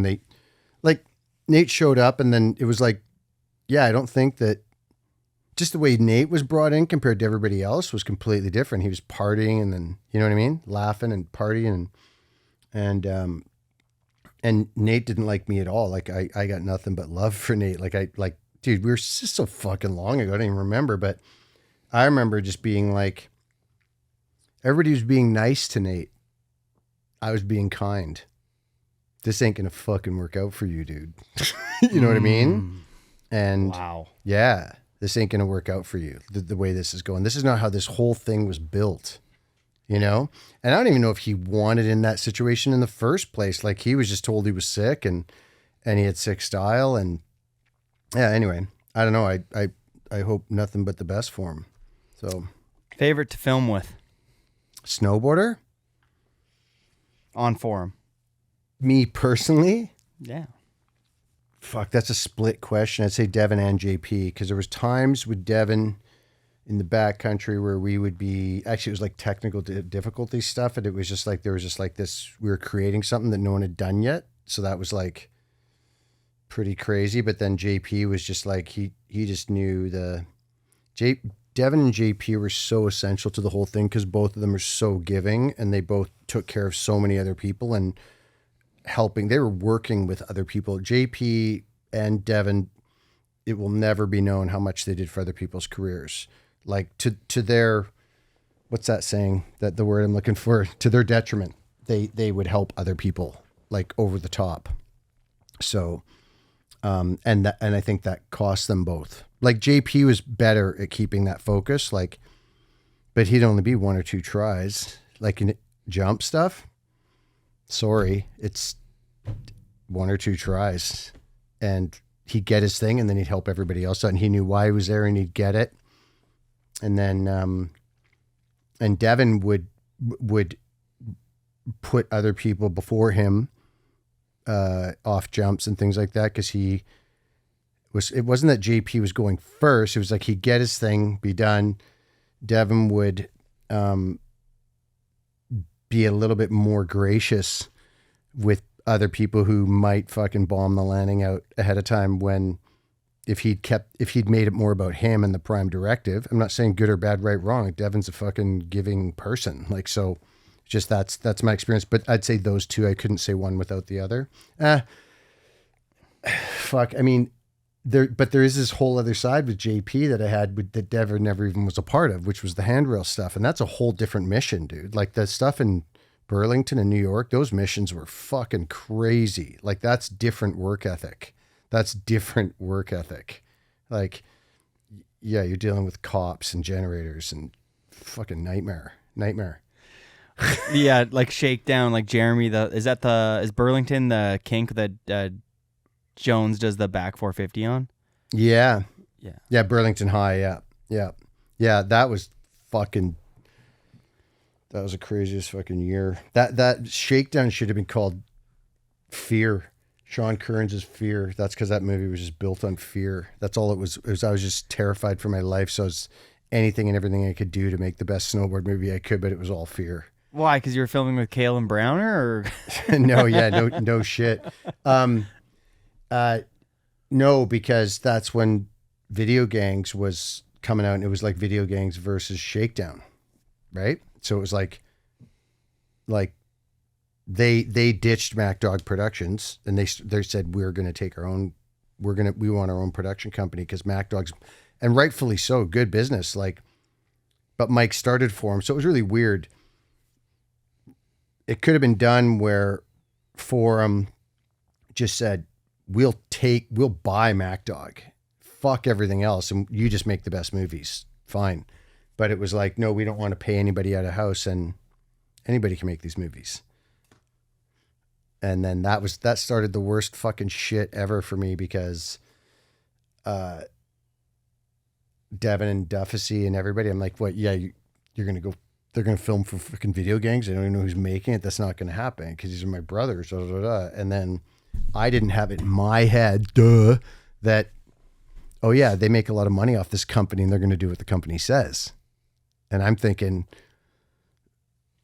fucking family, no matter what, over money, kill, die. And they're from a different place than I am. And that's their only form of income. I know that I can make money different ways. this is how they make money. So that was the worst, dude. That was the worst shit ever, because they didn't see the backside of that. And the backside of that, the front side of that was, I worked so fucking hard to make it work between MacDog and Forum. And I didn't know at the base of it, that was never going to happen. Like Rawl and Ruff and them, they had a different plan. They actually wanted to get rid of us because we were telling them not to drink. We were telling them not to party. We were the fucking, we were the stick in the muds, because they wanted to do other things. So that's my thoughts anyway. But it was like Devin and Duffy and them, after I'd put all that work in to get Duffy back in, whatever, he had to put work in, we all did, but I fucking, and then Rawl's like, we're going to go do video games. And Rawl tried to steal me from MacDog. He offered me a ton of money and said, Kearns, seriously, like we can't, MacDog, making all the money. We need to, and he was right. They were, dude, it was their marketing and branding. This is fucking marketing and branding. This was not MacDog. This was Forum. They did this. They made it look like this. They paid for all the ads that promoted these guys. So they're like, we're doing all this marketing and branding, and you guys are selling 130,000 copies of this shit. And you're selling those for 14 US to distributors and fucking 19 to shops. Let's do the math on that. We paid for you to make the movie, and you're making all the back end. That's a lot of money. And they're like, and we're promoting it, but you make all the money on the movie. How much money were those movies making? Do you ever know? Yeah. Well, yeah. Yeah. How many? Well, like the years, Stand and Deliver and Resistance, True Life. And what was the other one that came out? Stand and Deliver. Balls? No, that's a whole, no, Stand and Deliver and Tech Div? No, Amp. Amp. Stand and Deliver and Amp came out the same time as Resistance and True Life. And so let's just say we sold, I know that Resistance and True Life sold more than 100,000 copies of VHS tapes. So if you just do $10 a tape right there, that's $1 million, right? So, and there's a lot more than $10 a tape. Sometimes it was like, if you're selling them direct, you're selling them 19. So 2 million. Well, 1.5 million. Like I'd say maybe True Life was like just in tape sales, 1.5 million, 1.5 million, 1.3 million. Damn. Yeah. Like even the distributors, the Japanese distributors who would order 40 to 50,000 at a time were, like their original order was like 40,000. Like we give them a master, they put a 50% deposit down on 40,000 copies at $14.99. That's fucking cake. Pull out your fucking calculator. Who's got the biggest bag of tricks? JP. Who's the best on the steel? JP. Who has the most raw talent? Ooh. Devin. No. Devin and Jeremy. Devin and Jeremy are naturals. JP had to work for it. Jeremy and Devin, they work hard, but they didn't have, they have that naturally built into them. JP worked for it. He got his reps in. He did the work, and fucking he did the work prior so he could fucking stand on a handrail the way he stands on a handrail. Like that, those guys like Jeremy and JP, you got to remember they were doing that shit in a time when that shit, you know, Rowan and those guys were doing it and stuff. But then Jeremy and JP like took it to the level where like, that's a press. That's a proper press. That's not a proper press. That the rail went on the other side of your foot for that 1 millisecond. So that's not a board slide. That's done. Like the fucking shots that got chucked, dude, were just like bonkers. There's handrails and shit in those movies that those guys hit that fucking people would lose their fucking mind that got chucked because came off too early or flapped a bit. Okay, best style or your favorite style on the Forum 8? Oh, favorite style? Devin. Yeah, that must have been fun to shoot, especially in the backcountry where like floating, like now just the idea of floating, which Devin kind of was the first person to like invent that style, like like just a switchback one no grab or a half cab no grab. It's like people were doing them before, but Devin, I mean, he's said on the podcast he really looked up to like Jeremy Ray and stuff, and when you watch some of his footage you can he was a big Jeremy Ray fan. Yeah. I mean, yeah, Devin's so sick, dude. Like, holy fuck. Like, so humble, so sick, so another person out there. Like, how can I help? You know, how can I help these other people? How can I help my friends move ahead? Like, yeah, it was insane. And dude, like going out, like the experience I've had of going out with like Dano Pendergrass, who were like Dano was awesome photographer, you know, great with people and everything like that. But when he had the opportunity to be the staff photographer for him and be my right-hand man or whatever, us as a crew, he became a different person. He fucking became a beast. He was up at 5. He was bought a sled. He just like beast mode. And then you put that, so he understood the blinders, right? And then you put that on, you got Devin's work ethic. Peter was always a bit resistant to me because I got up at 5 and he didn't roll with that so much. Like why do we need to get up so fucking early?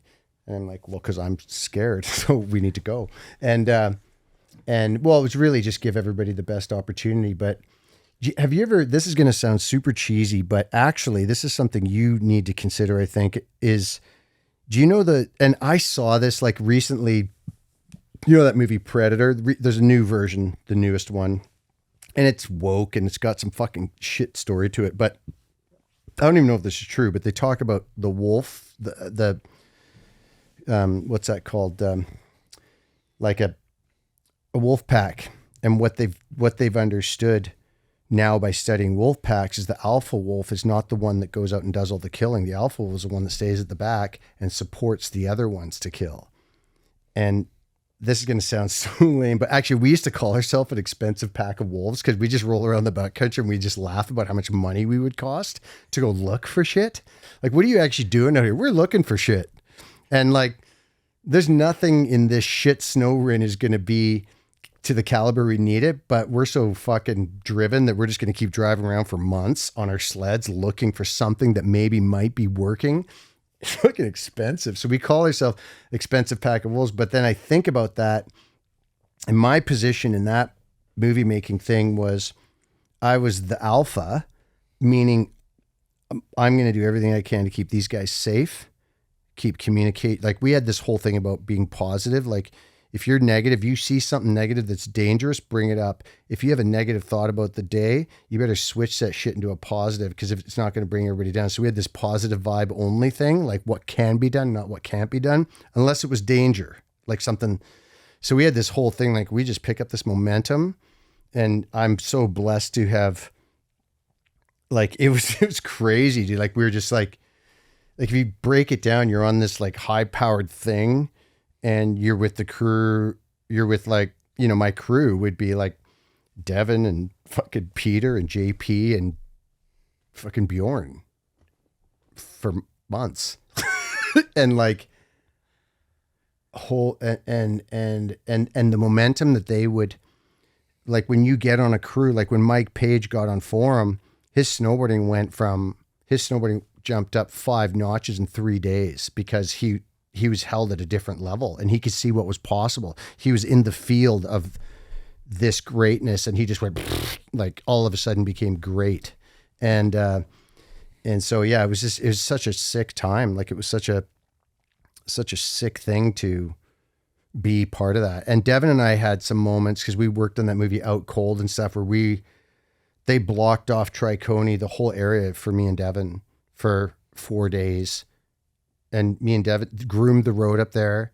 They put 100 people working on the film, and we had Tricony to ourselves. I remember me and Devin sitting there on our sleds, like blue sunny day. Whistler's got film crews everywhere, except we got Tricony blocked off by the film industry.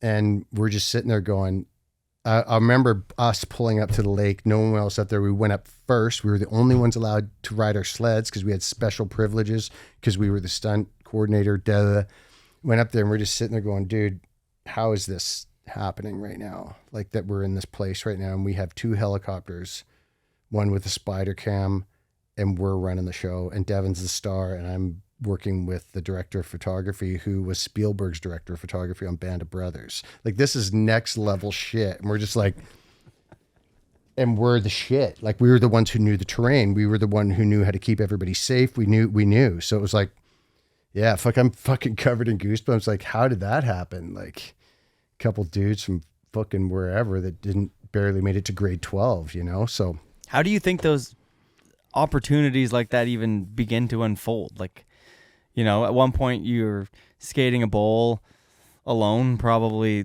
people are picking on you, and then one day you're in a bowl with one of the greatest snowboarders ever, Devin Walsh, with a helicopter filming for one of these big movies with Steven Spielberg's right-hand filmer, and you're like, how the fuck did Kearns get here? Well, yeah, commitment.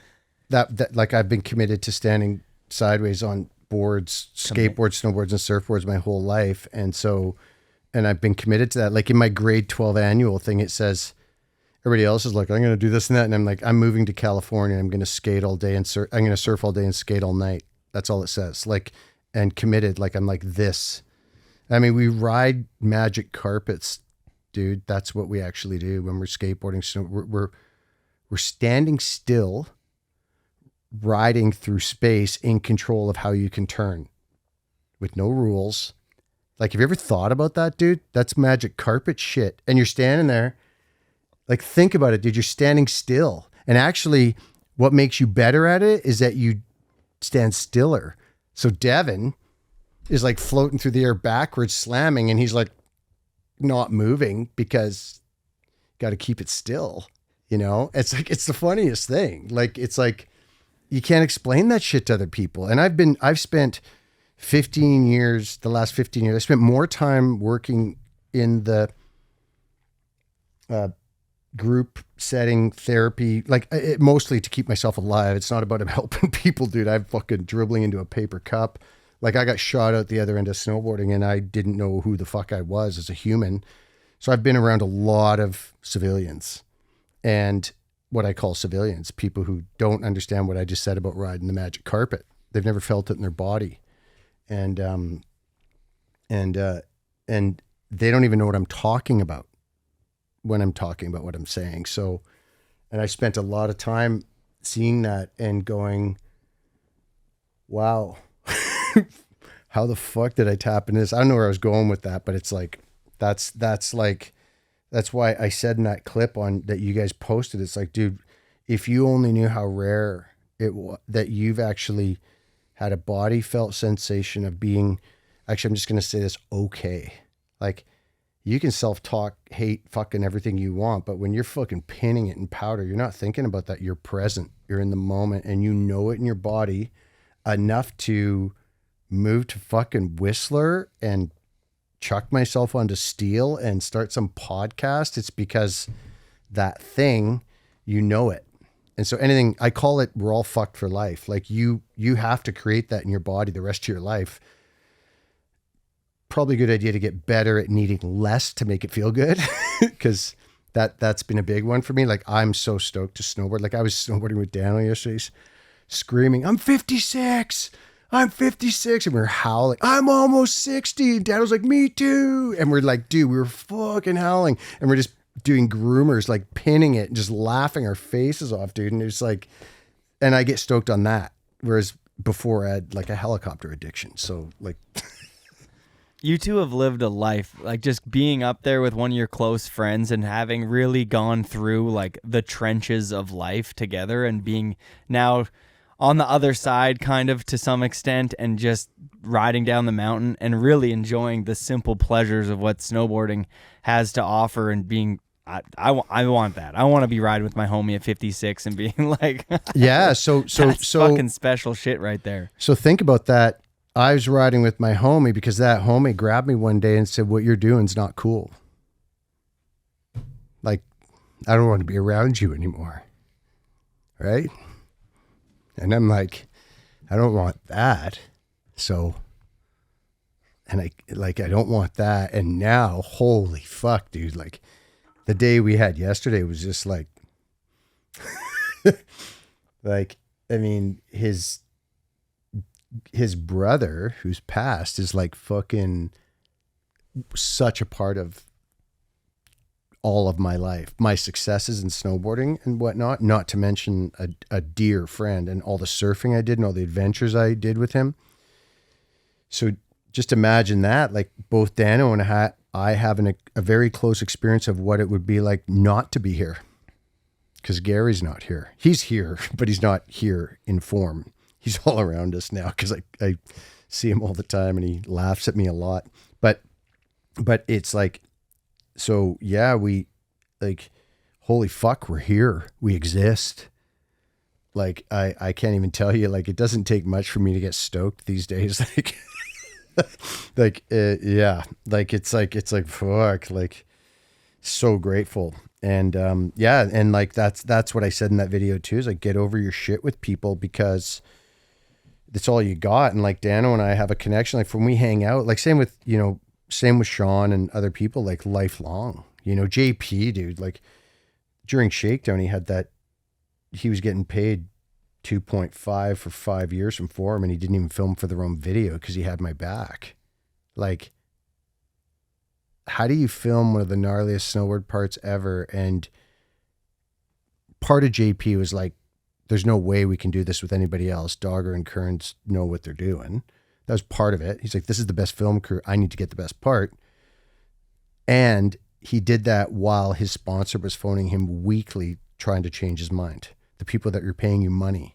So when me and JP hang out, we know that we got each other's back. Cause then the shit he went through with Roberta, I was like beside him. I hadn't talked to him in 4 years. I'm fucking right there. Like, so it's a different thing. And then when you can walk with these people. And yeah, Dano fucking hated me for a while. I hated Dano for like all that shit. Clean it up, man. Clean it up. You might need some time. Sean and I, when we weren't partners anymore, business partners, we needed year, 2 years off. That's fine. Don't talk shit. Take time. Walk the fuck away. And maybe you need to say that. I'm taking some space and fucking our friendship, like whatever, but let's not fucking make it that bad that it can't be cleaned up at some point. But we need some time apart. And dude, fucking, I can't even believe it. And I have so many close friendships, like where I cannot see the person for 2 years. Maury, I hadn't seen Maury in 10 years. And it was like, it was yesterday. It was like, dude, yeah. So I don't know. That's yeah. From like, dude, consider this, like I'm 56. So I'd be some kind of a fucking asshole not to pass some stuff I've learned along to younger generation. And sure, the hard knocks, but now I'm past, like I've gotten to the place now of like, yeah, okay, I have a little bit more intelligence. I've grown myself up a little bit. And yeah, actually I want to be there for younger people like you, dude. Like, I'm like, I'll gladly tell you where you're fucking up, but I won't do it in such a harsh way. I'll do it in a way where you can maybe hear it and it'll come from caring instead of like kindness, not niceness. Yeah. It'll come from kindness. And yeah. And I just skip the niceness altogether. I just wouldn't. I really like your, I don't think it's bluntness, but you're very open to deliver an opinion that is real. And I think that in a world that's built around phoniness and trying to make everybody happy, but I don't even know if it's trying to make everybody happy. It's trying to make everybody like surface level happy. You know what I mean? Mm-hmm. It's just like everything in life is trying not to disappoint you, but it doesn't really bring you any joy. And I like when somebody's willing to kind of shake things up by being like, for example, when I first started this podcast, a good friend of mine, Sushi Suzuki, shout out Keenan, I was at a house party and he's like, dude, I know you love snowboarding. I know you get fired up about it. You've always fucking loved talking about it. And listen, I think you might be good at this. If you do this one thing, shut the fuck up and let the guests talk. And it was like my 5th or 10th episode or whatever. And it was like exactly what I wanted to hear. And everybody, there was half the group was like, whoa, dude, don't be so fucking harsh. And I was like, That's exactly the constructive criticism I needed to hear in order to go from A to B. And it is what I wanted to hear. He wasn't being the nice friend. He was being the fucking... Yeah, dude. And, He's being the kind. And the reason you could probably hear that is because, you see, with skateboarding, snowboarding, whatever, we, in one way or another, give each other feedback. And we can take it, though, because we have such a love for where we want to go, how I want my style to be, how I want this to be. And that feedback might even be like, nice fucking hand, dude. Like, you know what I mean? Like, why were you waving at the bus when fucking, you know, it's like, but then I can accept that feedback because the stoke, you know, in your body, right? So that's what snowboarding's given you, is that you could actually like, oh, okay, if I'm going to get better at this thing, that guy just told me I'm flapping my hands when I'm doing my podcast. And I've watched you actually do this. Like, I'm watching you and you're like, you're containing yourself. Yeah, you're getting better at podcasting. And so what? You got to grab your fucking mouth. Who cares? That's it. Well, you learned that from snowboarding and skateboarding. You learned how to fucking take feedback. A lot of people can't take feedback because there's no true north as to why the feedback is. Like, if it's like, hey man, you need to shut the fuck up, but you're not doing a podcast and you're not trying to keep snowboarding going, then the person can't understand why they'd want to shut the fuck up. But if you're like, oh, he's trying to tell me something that's going to make me have better style, right? So this is what I'm saying is these things, this gliding sideways through the cosmic giggle on our fucking boards is seriously funny because, like I said, a lot of these people who've never done it, they don't know what the fuck we're talking about right now. And it's everything to me. Like, if you said to me, you can live another 20 years on this planet, but you can not stand sideways on a board ever again, you can't stand sideways on a board, or you can stand sideways on a board for a full day, your best day, but you don't get the 20 years, that'd be a hard one for me to choose. I think I'd actually go for the day. Because I mean it. Like, I've thought about that. Like, if someone came along and said that to me, I'd be like, I don't know if I want to be here without this. You know, I don't want to be here without this. Like, the active snowboarding or at all, like seeing Dano and everything on the lift, like the well, whole... one doesn't have without the other, right? So I wouldn't have Dano or Devin or JP. Like, they're not. Like, I'd probably be a husk floating through the air. I'd be on Hastings shooting fucking heroin or dead. I'd be dead for sure. Like, with if that's how I thought about myself anyway, and then I didn't achieve something to make me, you know what I mean? It probably wouldn't have worked out so well. So yeah, it's like, you know, I think about people going to, like, people who are going through a hard time. Let's say someone's got to figure something out. And then you go see a therapist, let's say, or you go see someone, but let's say a therapist, let's say a snowboarder or skateboarder goes to see a therapist. I can't tell you how many times I've had people, you know, basically I'm like spilling my guts, or I've tried a lot of different trainings and a lot of different therapies. And then I see them next time, like, you're one of those crazy boarder. Here comes the crazy boarder. And I'm like, so you just summed up my reason for living, and not only my reason for living, my body felt sensation of how I like to do this life. And you summed it up as crazy boarder. I can see people getting stuck trying to go see a conventional therapist when the most important thing that's made them feel okay, they can't do anymore. Like, when I worked with Paul Check, my body wouldn't work anymore. So when I worked with him, he got my body to work. If it didn't, I probably wouldn't be here. Like, I don't want to be around if I can't.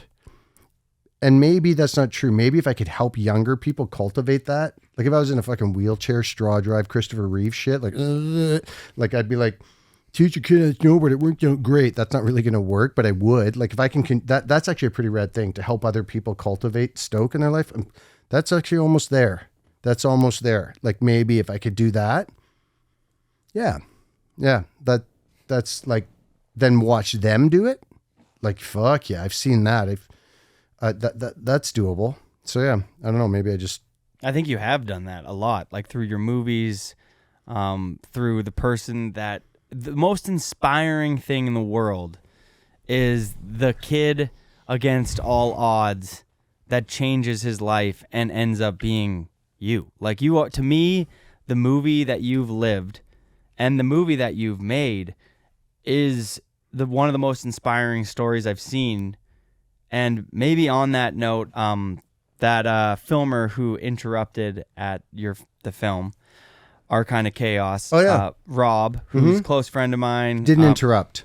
It contributed to the conversation. Yeah, he actually asked a question. Yeah, he did. Yeah, yep. He actually sent me a Patreon question for you, and I thought this might be a good point in time to play it. You're gonna play it. Yeah. He shit. sent it in. Cool. Hey, Sean.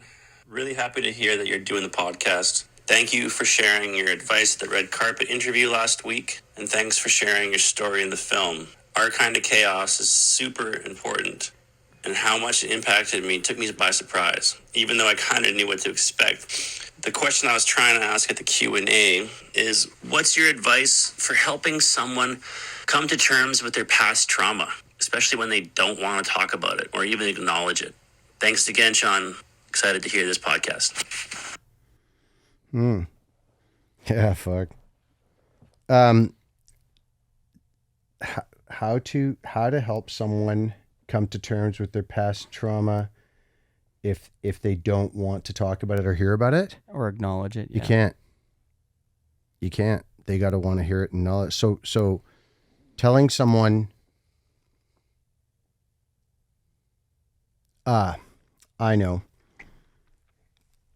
The first time I ever went and saw a therapist, because I thought, I'm not going to say who, but I thought someone else should.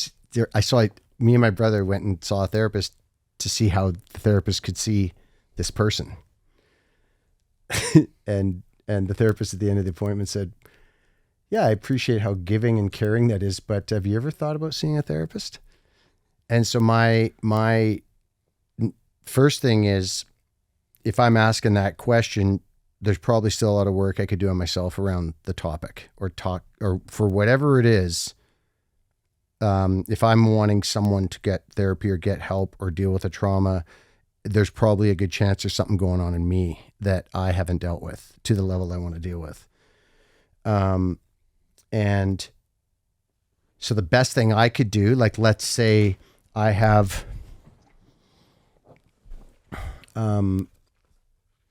first of all, to assume that it's a trauma for anybody is a misnomer, because you don't know if it is. Like, this whole thing about trauma is everybody gets affected differently. And maybe one of the ways of dealing with a trauma is it didn't happen. And that's a good defense mechanism. To have an assumption that everybody needs to deal with whatever's happened to them is actually an immoral act, to put my experience onto someone else. Now, what I could do,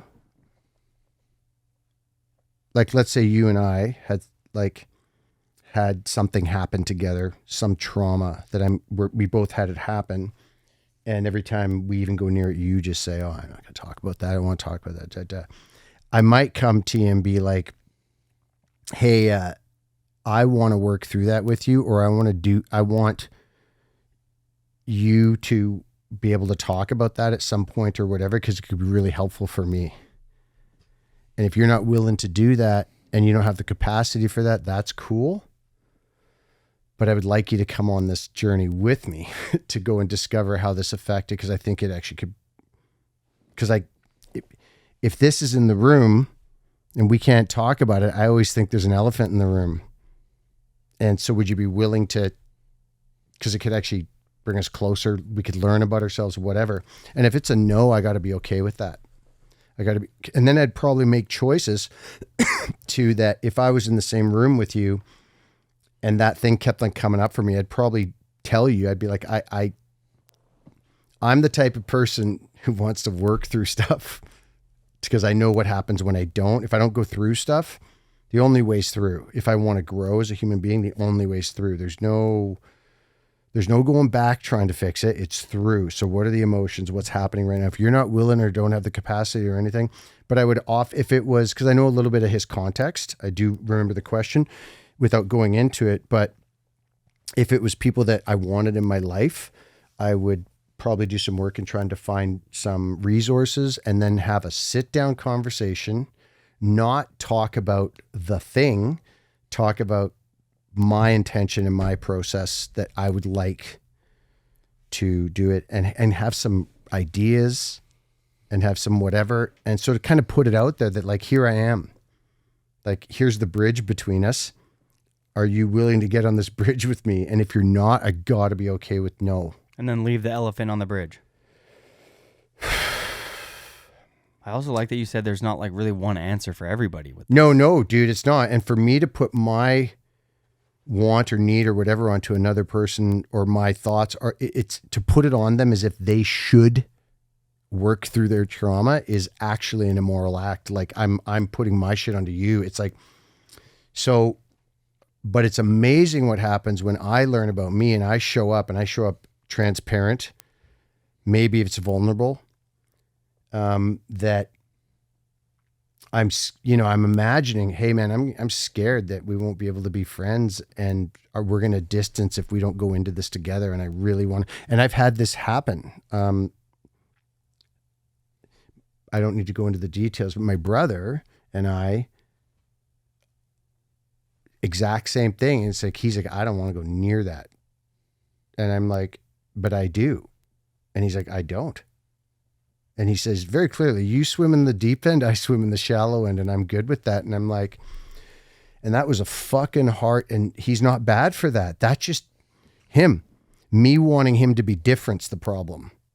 And the amount of suffering I've caused in my life by wanting other people to be different, or me wanting to change them, the amount of suffering I've caused myself is, I can't even measure it, until one day I just go, wow, that person's been really clear the whole time. It's been me wanting something different.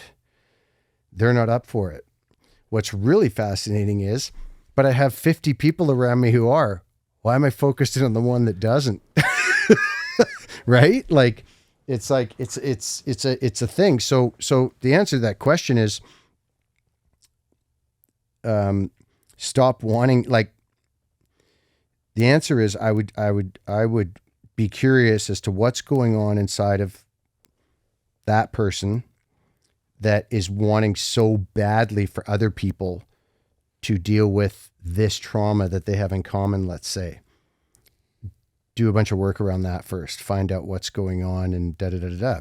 And you got to be okay with people. If you want to accept other people, where my belief is that wherever you want to be, that's fine. Like, you got to be there. And it's really tough with family members, because I think we have a romance of how families are and how they should be. And that's not necessarily, I'm all this discovery of becoming who I really am. Well, they're really who they are, and where they are is like, I'm in the shallow end, you're in the deep end. And the line stops there, and to respect that line. And then I have a new relationship of how people are in my life. Like, I go, oh, okay, I don't go deep with that person anymore. It's not a blame thing. It's not a nothing. It's just, I don't expect that from them anymore. They said it. Okay, I can accept that. And it's fascinating. I got all these people willing to go deep or do whatever I want to do, standing all around me. And then I go, oh, wait a minute, I got people right here. What the fuck am I doing? Oh, it's that old programming of family, that shit, whatever. So that's my thoughts is, stop trying to want other people. This is going to sound weird, but the mirror, I believe that if you ever point a finger at someone, it's not about blaming, but pointing a finger, like, I see that you need to work through your trauma. How many fingers are pointing back at me? 3. You're mirroring something back to me that I haven't dealt with, or I want to go deeper on, or I am not healed about. It's not them. It's here. That's the craziest thing when I learned that. I was like, oh, whenever I have energy with anybody else, I now look at what's going on for me that either I like or don't like about the person. And I'll always find it. It doesn't need to go over there anymore. It's always here. So yeah, be curious about what's going on for you in that. And don't be so worried about what other people are doing. Very well said. In short, the film that came out, do you know when that's going to be releasing online or anything? I don't know anything. Like those guys, I think they're going to try and keep it into film festivals. I mean, I'm so blown away with what Clayton did. He's a freak. Like when I saw the trailer, I think it's a 2-minute trailer and not the interviews with me and Sean, but the footage. I called like just these little clips, like this stuff in your being a filmmaker, whatever, right? And I'm like, ooh, that clip ran longer than it was in the video. 1 second. Did he? And I actually asked him, I said, did you go through all the fucking high eights? And he's all, yeah. I'm like, holy fuck. Weren't those covered in mold? Weren't they sitting in Johnson's like outhouse for fucking like back building, on the back 40? Yeah. How'd you do that? I had to clean them. Then I had to pull them apart, put them into a new cassette, and they'd still snap. He went through all the footage. So, and he said, oh yeah, like I lost 2 years of my life. I said to him, I said, good, because so did fucking I. So, and that's what you had to do to make this movie. Yeah. Like that's what you had to do. Good.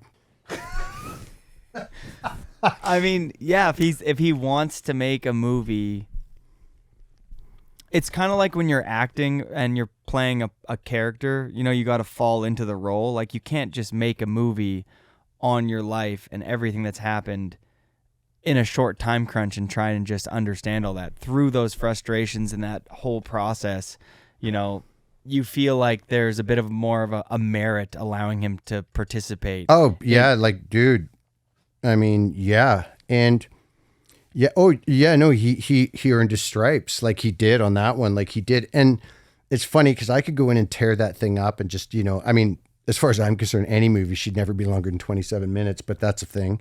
But like, I could tear it up, rip it apart. But when I calm down on how to make the perfect movie, first of all, someone made a movie about Sean and I. They cared enough to say, these guys have done enough that I want to tell this story. It's not you got rich off it, dude. They fucking scraped that thing. And the fact that he did that, it's like, is that not enough for me that someone would want to do that and then portray me as someone who has contributed a lot and wanting to contribute more? Pretty amazing. And then I'm going to go tear it up, like, oh, fucking. But as I think about it more and what he did and what they did, how much of a risk Ryan took making that thing, holy shit, man. Like some of the nuances that Clayton put in there and peel, like, oh my God, I would never be able to make that movie. The animations are rad. Dude, that whole thing was like, it's just crazy. The story he pulled out, because guaranteed those stories are 30 years old. So some of those stories, I don't remember that. I didn't do that. Oh, I did that. Oh, I know a lot of the stuff they missed. Thank God. Like whatever, it's like, but the end of the day, I believe from the feedback I've gotten from people is maybe it comes across just in what the message was, but like, here's the two psychoist motherfuckers that I know. Really, like, I don't know anybody who's doing that kind of shit. Like, it was really bad. And then to show that they've come out the other side and they actually can form sentences, and really the heart's always been the same. How do we help? How we helped before was like, how do we help these misunderstood misfits get seen and understood? And then we found out there's a healthier way later in life. But, yeah, I think that like people, from what I understand, they're like, you're going to make a difference in people's lives by not having so much shame about talking about what you're doing. And I really want to encourage, if you're a skateboarder, people say like this term personal growth. How about this? Just fucking grow and learn and evolve. That's it. So if you were a skateboarder and you learned how to ollie one day and you ollied for 20 years, that's the same as if you don't grow and evolve as a human being. You're still doing the same shit. I cannot tell you how many times I go and see dudes at the old skate park I used to skate at, and it's like pressing repeat on a tape. It's the same fucking shit 30 years later. And I'm gone, man. Like the same language, the shit you're saying to me is not even fitting my shit anymore. Not like I'm some big fucking prophet. No, I've actually just I look at world differently because I've learned how to kickflip now, and I've learned how to tray flip, and I've learned how to, you know what I mean? Like with, oh wow, I've learned this thing called curiosity. I've learned this thing that other people have a different experience than me. I've learned this thing that my shit is not their shit, and more room for people being themselves and me being myself at the same time. Like very different than you know, the surf community. Fuck, I had to leave because it was just like, you see the wind, you can swell. Oh, this fin's got lots of drive off the bottom. Dude, like you're not evolving. I've heard this speech, you know? It's like, dude, like. So from an outside perspective, you really like to see your friends and people you know evolve throughout the years, or at least take the leap rather than be the same redundant self. Well, it's more of, I see what happens when you don't, you're just standing in one place doing an ollie. I am what I am. It's like, oh, like evolve, man. That's what I think the whole thing is. And also I think growing myself up is also, oh boy, I can't believe, like I don't, this is kind of a thing to say, but growing myself up, I believe, am breaking the pattern of the shit that I could have easily carried forward in my life, which is a pattern that I was taught, whatever. So it's like I'm breaking it by, no, this fucking shit, this generational shit stops here. This is not moving forward. I'm not encouraging people to not talk about what's going on for them. I'm not encouraging people to fucking just go quiet and not say when something's up. I'm not encouraging people to be nice to each other because it's fucking bullshit. I'm encouraging people to tell the truth, be transparent, because that breaks the chain of, oh, don't say anything, you're just complaining. I don't want to be around people who aren't telling me the fucking truth. Like the truth, the real truth. and it's like, that's growing. That's breaking the pattern. Same as grabbing a skateboard and going out and doing something different than all your family. That's breaking the pattern. But then that gets old, and then there's this whole other thing of self-awareness, presence, consciousness, becoming conscious. What's actually happening here? It's kind of like I'm learning new skateboard tricks all the time, but it's human. I'm learning to be a different human. I'm getting better at being human, the human I want to be. So maybe I'll be pro one day. All right, we got 10 questions. These are bullet points presented by Vans. Thank you so much for supporting the podcast. I'll be riding the Verse this year, the Blake Paul boot, stiffest in the line. Absolutely love it. And I'll be riding the K2 Alchemist. Also, shout out to K2 for supporting the show. Thank you so much. 10 questions. Let's start with, this one's not on it, but it popped in my head when you were talking there because you've been involved in skateboarding, snowboarding. Are you sponsored by Vans? Yeah. Here's a true story, dude.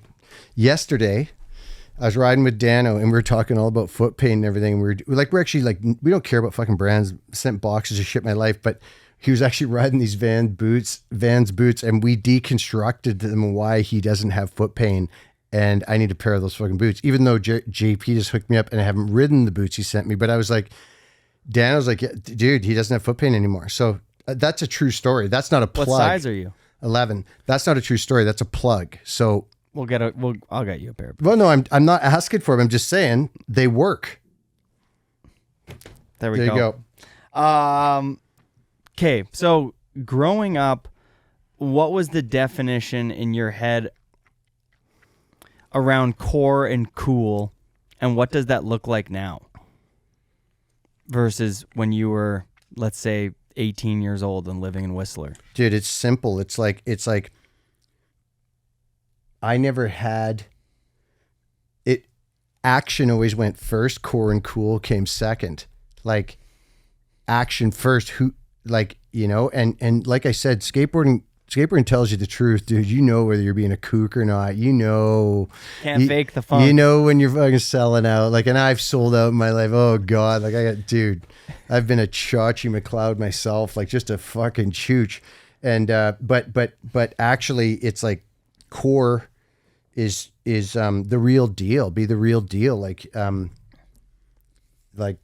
shut your mouth and show up the way you want to show up, and that's about as core as it can get, is to actually be yourself. That's actually the most punk rock a human being can be, is to be themselves, like actually who you are. And it took me a lot of work to start even crack, who actually am I? Because I don't think I'm this guy that wants to eat glass and smash things and hurt people and be violent. And who fucking actually am I? And that's been a journey, let me tell you. So being yourself is the most, like, if I have to cry, I cry real time. I don't hide my face. I don't apologize. I'm me in the moment, unapologetically. Like, that's core to me, you know? So what was it? Core and what? Core and cool. I kind of put them together because I feel like those two, like, you know, those are big things when you're an impressionable, like, teenager and getting involved in skating and snowboarding. You care about that so much, but I love that you put before that action. Action first. Like, totally don't talk about it. Do it. And bang. and there's no way that you can be spending skateboard, like the magic carpet ride, like, the thing that we don't pass on to the younger generation is we didn't watch TV, dude. I thought TV was, there you go. It's not core and it's not cool. But now I'm carrying a TV in my pocket with 13,000 channels. Like, I used to work people for watching TV. Like, I'd be like, nice one, dude. Like, how's it sitting in front of that fucking box? How's that working out for you, fucking loser? Like, I remember Nixon Casca used to watch hockey, and I'd just tear into those guys and be like, what the fuck are you watching? You're trying to be a professional snowboarder and you're watching a bunch of fucking jocks hit sticks, and what the like, I didn't get it, you know? And then now I'm like scrolling and like, holy shit. Team Canada game was pretty good. Dude, you know what you're talking about. Anyway.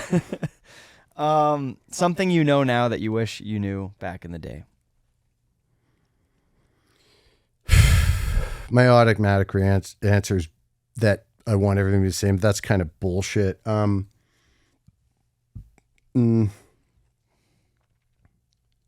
I wish I knew. Or something you know now that you wish you knew earlier. Oh yeah, I mean, it's okay to be great at something.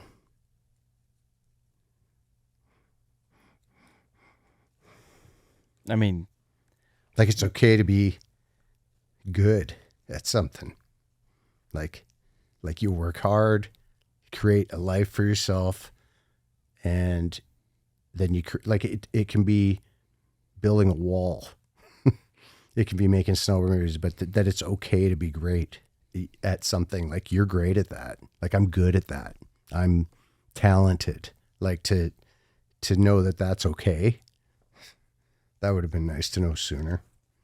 So, because that was never okay. That was never okay. So, yeah, that's the answer to that. best style currently and back in the day.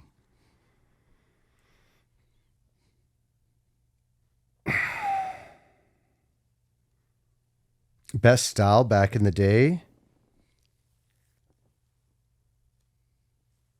Like, dude, back in the day is a long time, but best style. So I'm going to go these genres: Rankwit, Jamie, Devon. And now, fuck, I might even go Roach instead of Rankwit for the first one. Anyway, and then now, yeah, I'm going to go Roach for the first one instead of Rankwit. Rank was doing the trick, but he's an elbows out motherfucker, whereas Roach is just sick. Nowadays,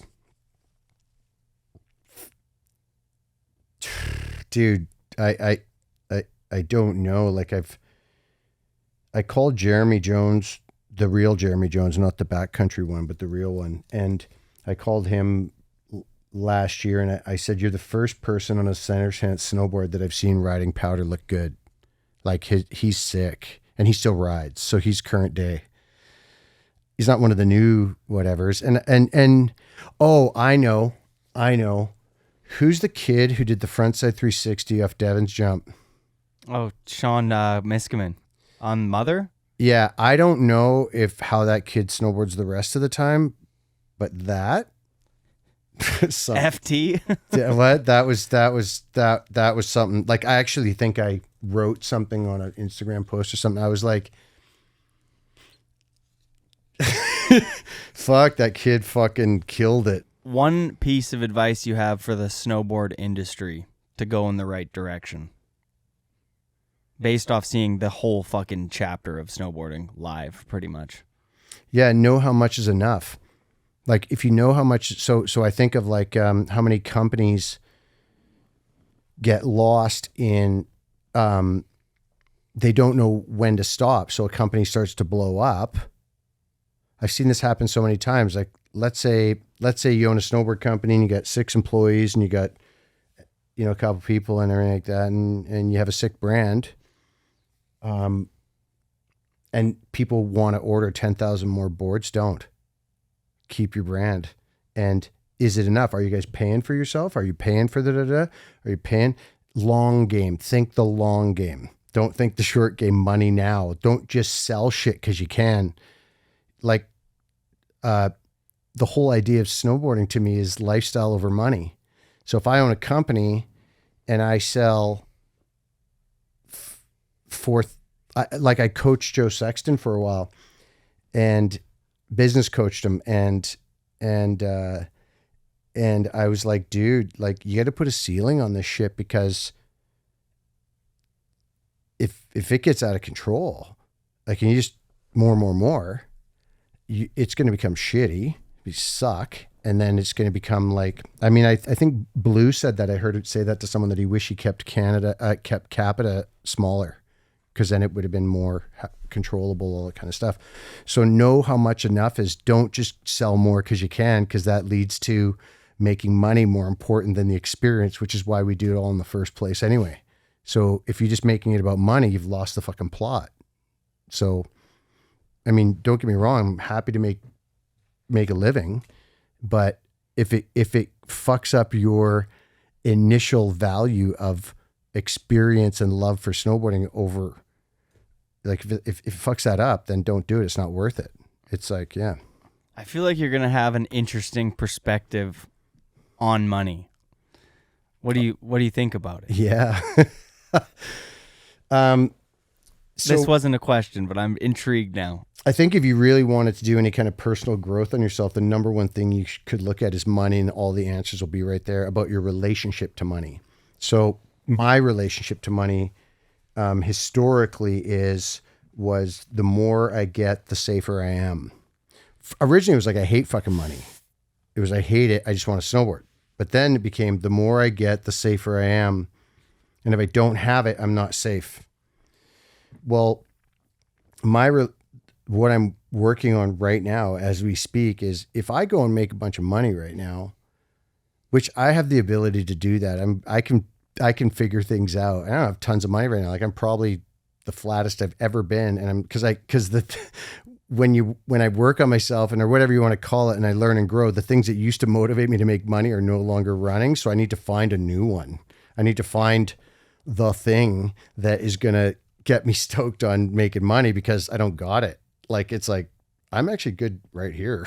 Got a coffee, got my lip pillows. I'm good. And so, but then in that, so it's all about, and I know it's different for some people, money, but I believe the only thing I can do is have a healthy relationship with money. I respect it. and I think it'll respect me just like anything else. Energy. If I respect it, so if I'm just tapping away, tap, tap, tap, tap, don't really give a fuck, don't think about it, don't watch money fly, I'm not respecting it just like anything else. I'm just not respecting it. On the other hand, how does anything do when you hold on to it too tight? It's like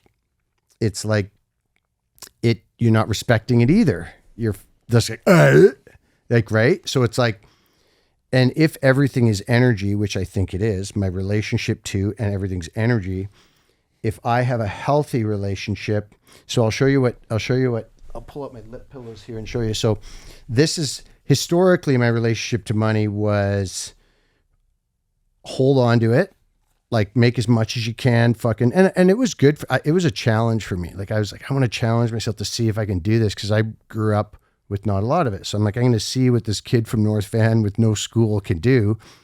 So I'd hold on to it, but I was more about making it, but I'd hold on to it. So there was this, or I would just blow it, which is this. So there's hold on or let go. And what actually I'm working on, I think I've done this before, but what I'm working on is this. And then I can grab onto it a little bit, but then let go. And money will come and go, and it'll be a healthy relationship. And then I'll allow other things and opportunities to come into play. So I'm, as hippie as that is, I don't think the human condition does well with this or this. It doesn't. Like, you got to let go of that thing. And it's like, no. Well, letting go can be this. Like, I'm still holding it, like a death of a friend. You need to get over that.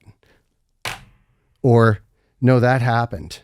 And fuck, sometimes I get bummed, but at least it can come and go. Like, this is a different kind of, this is allowing and holding on to, like, a death of a friend is going to stay with me the rest of my life. So if I try to let go of it completely, I'm not going to get over it. It's going to be, if it's a real, it's like, oh no, I'm going to remember them, they're partiers. So it's about having this kind of thing, which is totally accepting, coming, going, wanting to hold on, wanting to let go, all that. It's like a healthier relationship where I can, like energetically, have a healthy relationship with money. So I've done a lot of work around it. Actually, I've done courses with somatic therapists with money, like how my body responds to stuff. And I used to just fucking hate money. Like, money was evil. And so make as much as I can, because then I can own money or get rid of it as fast as possible. Neither one are too good. I had a partner, ex-girlfriend, who worked as a chief stewardess on yachts, and she would come home after working stints, and she would, after like having 2 to 3 days of unwinding, because she worked for this one family, she would say, I wouldn't wish $1 billion on my worst enemy. Those are the most fucking unhappy people in the world. It's like, you're free. You got a Zodiac, and you kind of don't let other things bug you, and you care more about standing sideways on things than anything else. You're free. Those guys are not free. They're fucked. So. Yeah, I fucking love that I asked that. Out of curiosity, just a random number, I'm interested. What was like a monthly salary filming for like MacDog or in your prime? Yeah. So you got to remember, it's then dollars, versus now, which is a 50% difference of what, you know what I mean? Like, for sure. So easy. So yeah, when they first offered me the Resistance, so I was working for MacDog, and like I said, so technical difficulties, I would only do day rates because I wanted to prove myself. So once I proved myself, Rawl said, you got to get Kearns to do the next movie. They gave me, this is the first time I ever had real financial success. They offered me $4,000 a month US plus all expenses, unlimited expenses for the year. And then they offered me, I think it was 50 cents a tape. Damn. So you had to, that's balling back then. Well, True Life was baller, because then that's like 10,000 a month plus no bills. Well, by the time it's yeah, and that was the thing too. Like, I really lived, like, my accountant was baffled with CRA and stuff, because I really did live my job. Like, I really lived every day doing the thing, so everything was a write-off. But the conventional wisdom doesn't know how to, conventional society doesn't know how to manage that because no one does that. That when your lifestyle is a constant spend because everything you do is for the brand. Like Yeah, of I'm snowboarding. living snowboarding like 24/7. I'm not having dinners like that dinner that was in Utah and the next one in fucking Portland and the next one in Vancouver. You're talking about which fucking Cab 9 should end the movie, and you're like, this is neat. This needs to be discussed. This is happening, like whatever. So yeah, dude. Yeah, that's yeah. Anyway. Okay, most progressive jumper. Most progressive jumper? Yeah, Wouldn't that be Travis? I don't know. I just wanted to know your opinion. Well, would that not be Travis? it would be Travis. Yeah, it's Travis. Okay, but I mean, you could also say Nicholas if you really want to go with like the style, like, or you could Travis. Okay, Travis. And not shitting you, I've probably watched 5 clips of Travis Rice and probably 2 of Nicholas Mueller. I love that. 2, not 2 1,000 times, twice. Like I departed from snowboarding, and that's not a slight on Travis or Mueller. It was just like I remember just seeing a couple things Travis was doing, and I was like, okay, that's progressive. That's progressive. Fucking spend a lot of time in the air. That guy. Big time. All right. Who's the most underrated? All time or now? All time. Underrated snowboarder? Do you remember Greg Todd's? I saw Greg Todd's snowboard a couple times that I was like, he's passed now, but that's something I've never seen. Like the power, I was like, what the fuck is happening? Yeah. I just saw a couple little tweaks, and like when I see something that I haven't seen before, I notice, right? Like a visual guy, and I pay attention. And when I saw something that he was doing that I just was like, what the fuck was that? Yep. Video you're most proud of? How it turned out or proud of? I think Resistance. It'd never been done, and I worked, slaved for that fucking thing. So, and we pulled it off. So yeah, Resistance. Great soundtrack in that movie too. Yeah. Yep. Who's the GOAT? What? Who's the greatest of all time? Snowboarder? Yeah, dude. No question, JP. Not like actually who did it the best? JP. Unquestionably JP Walker. Favorite trick you ever filmed of JP? And favorite trick you ever filmed to Devin, and that'll be the end of this podcast. Okay, sick. It's I can only tell it because like I'm just thinking like what was the most emotion?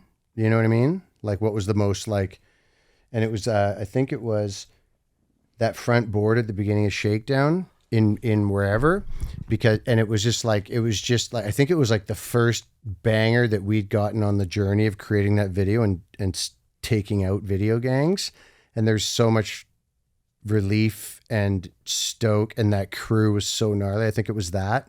Yeah. Yeah, I mean, this is how we do. Yeah, it. that thing. Yeah. At the beginning, he's just like fucking demoed in the hospital. Dude. Yeah. Devin. And then Yeah. It wasn't one. It wasn't a shot. It was a day, and it was the footage of him in technical difficulties was the first time that I was filming for Dogger, and Devin and Kale and Browner, and we went up into Brandywine. It was like all the jumps had just gotten found, you know, and we'd just gotten up the S shoots the years before, but it was the first time I'd working on a Mac Dog crew. And that all those shots from those days were just my favorite for sure. Like with Devin, because it was like also the synergy of shit that was happening, the momentum. Like it wasn't like I'm sitting here and filming you. It's like we were in it together. So yeah. Okay. all right, any closing remarks, Sean? Thank you so much for coming. Super fan. No, thank you. you for letting me spray, and I hope that someone could take something from it. And I just want to let people know that I took way too much pre-workout before this thing and didn't work it out in the gym. So if I've been spraying too long, that's just what that was. But I had a good time. Thank you. Yeah, it's been great to get to meet you. Pleasure, man. Yeah, right on.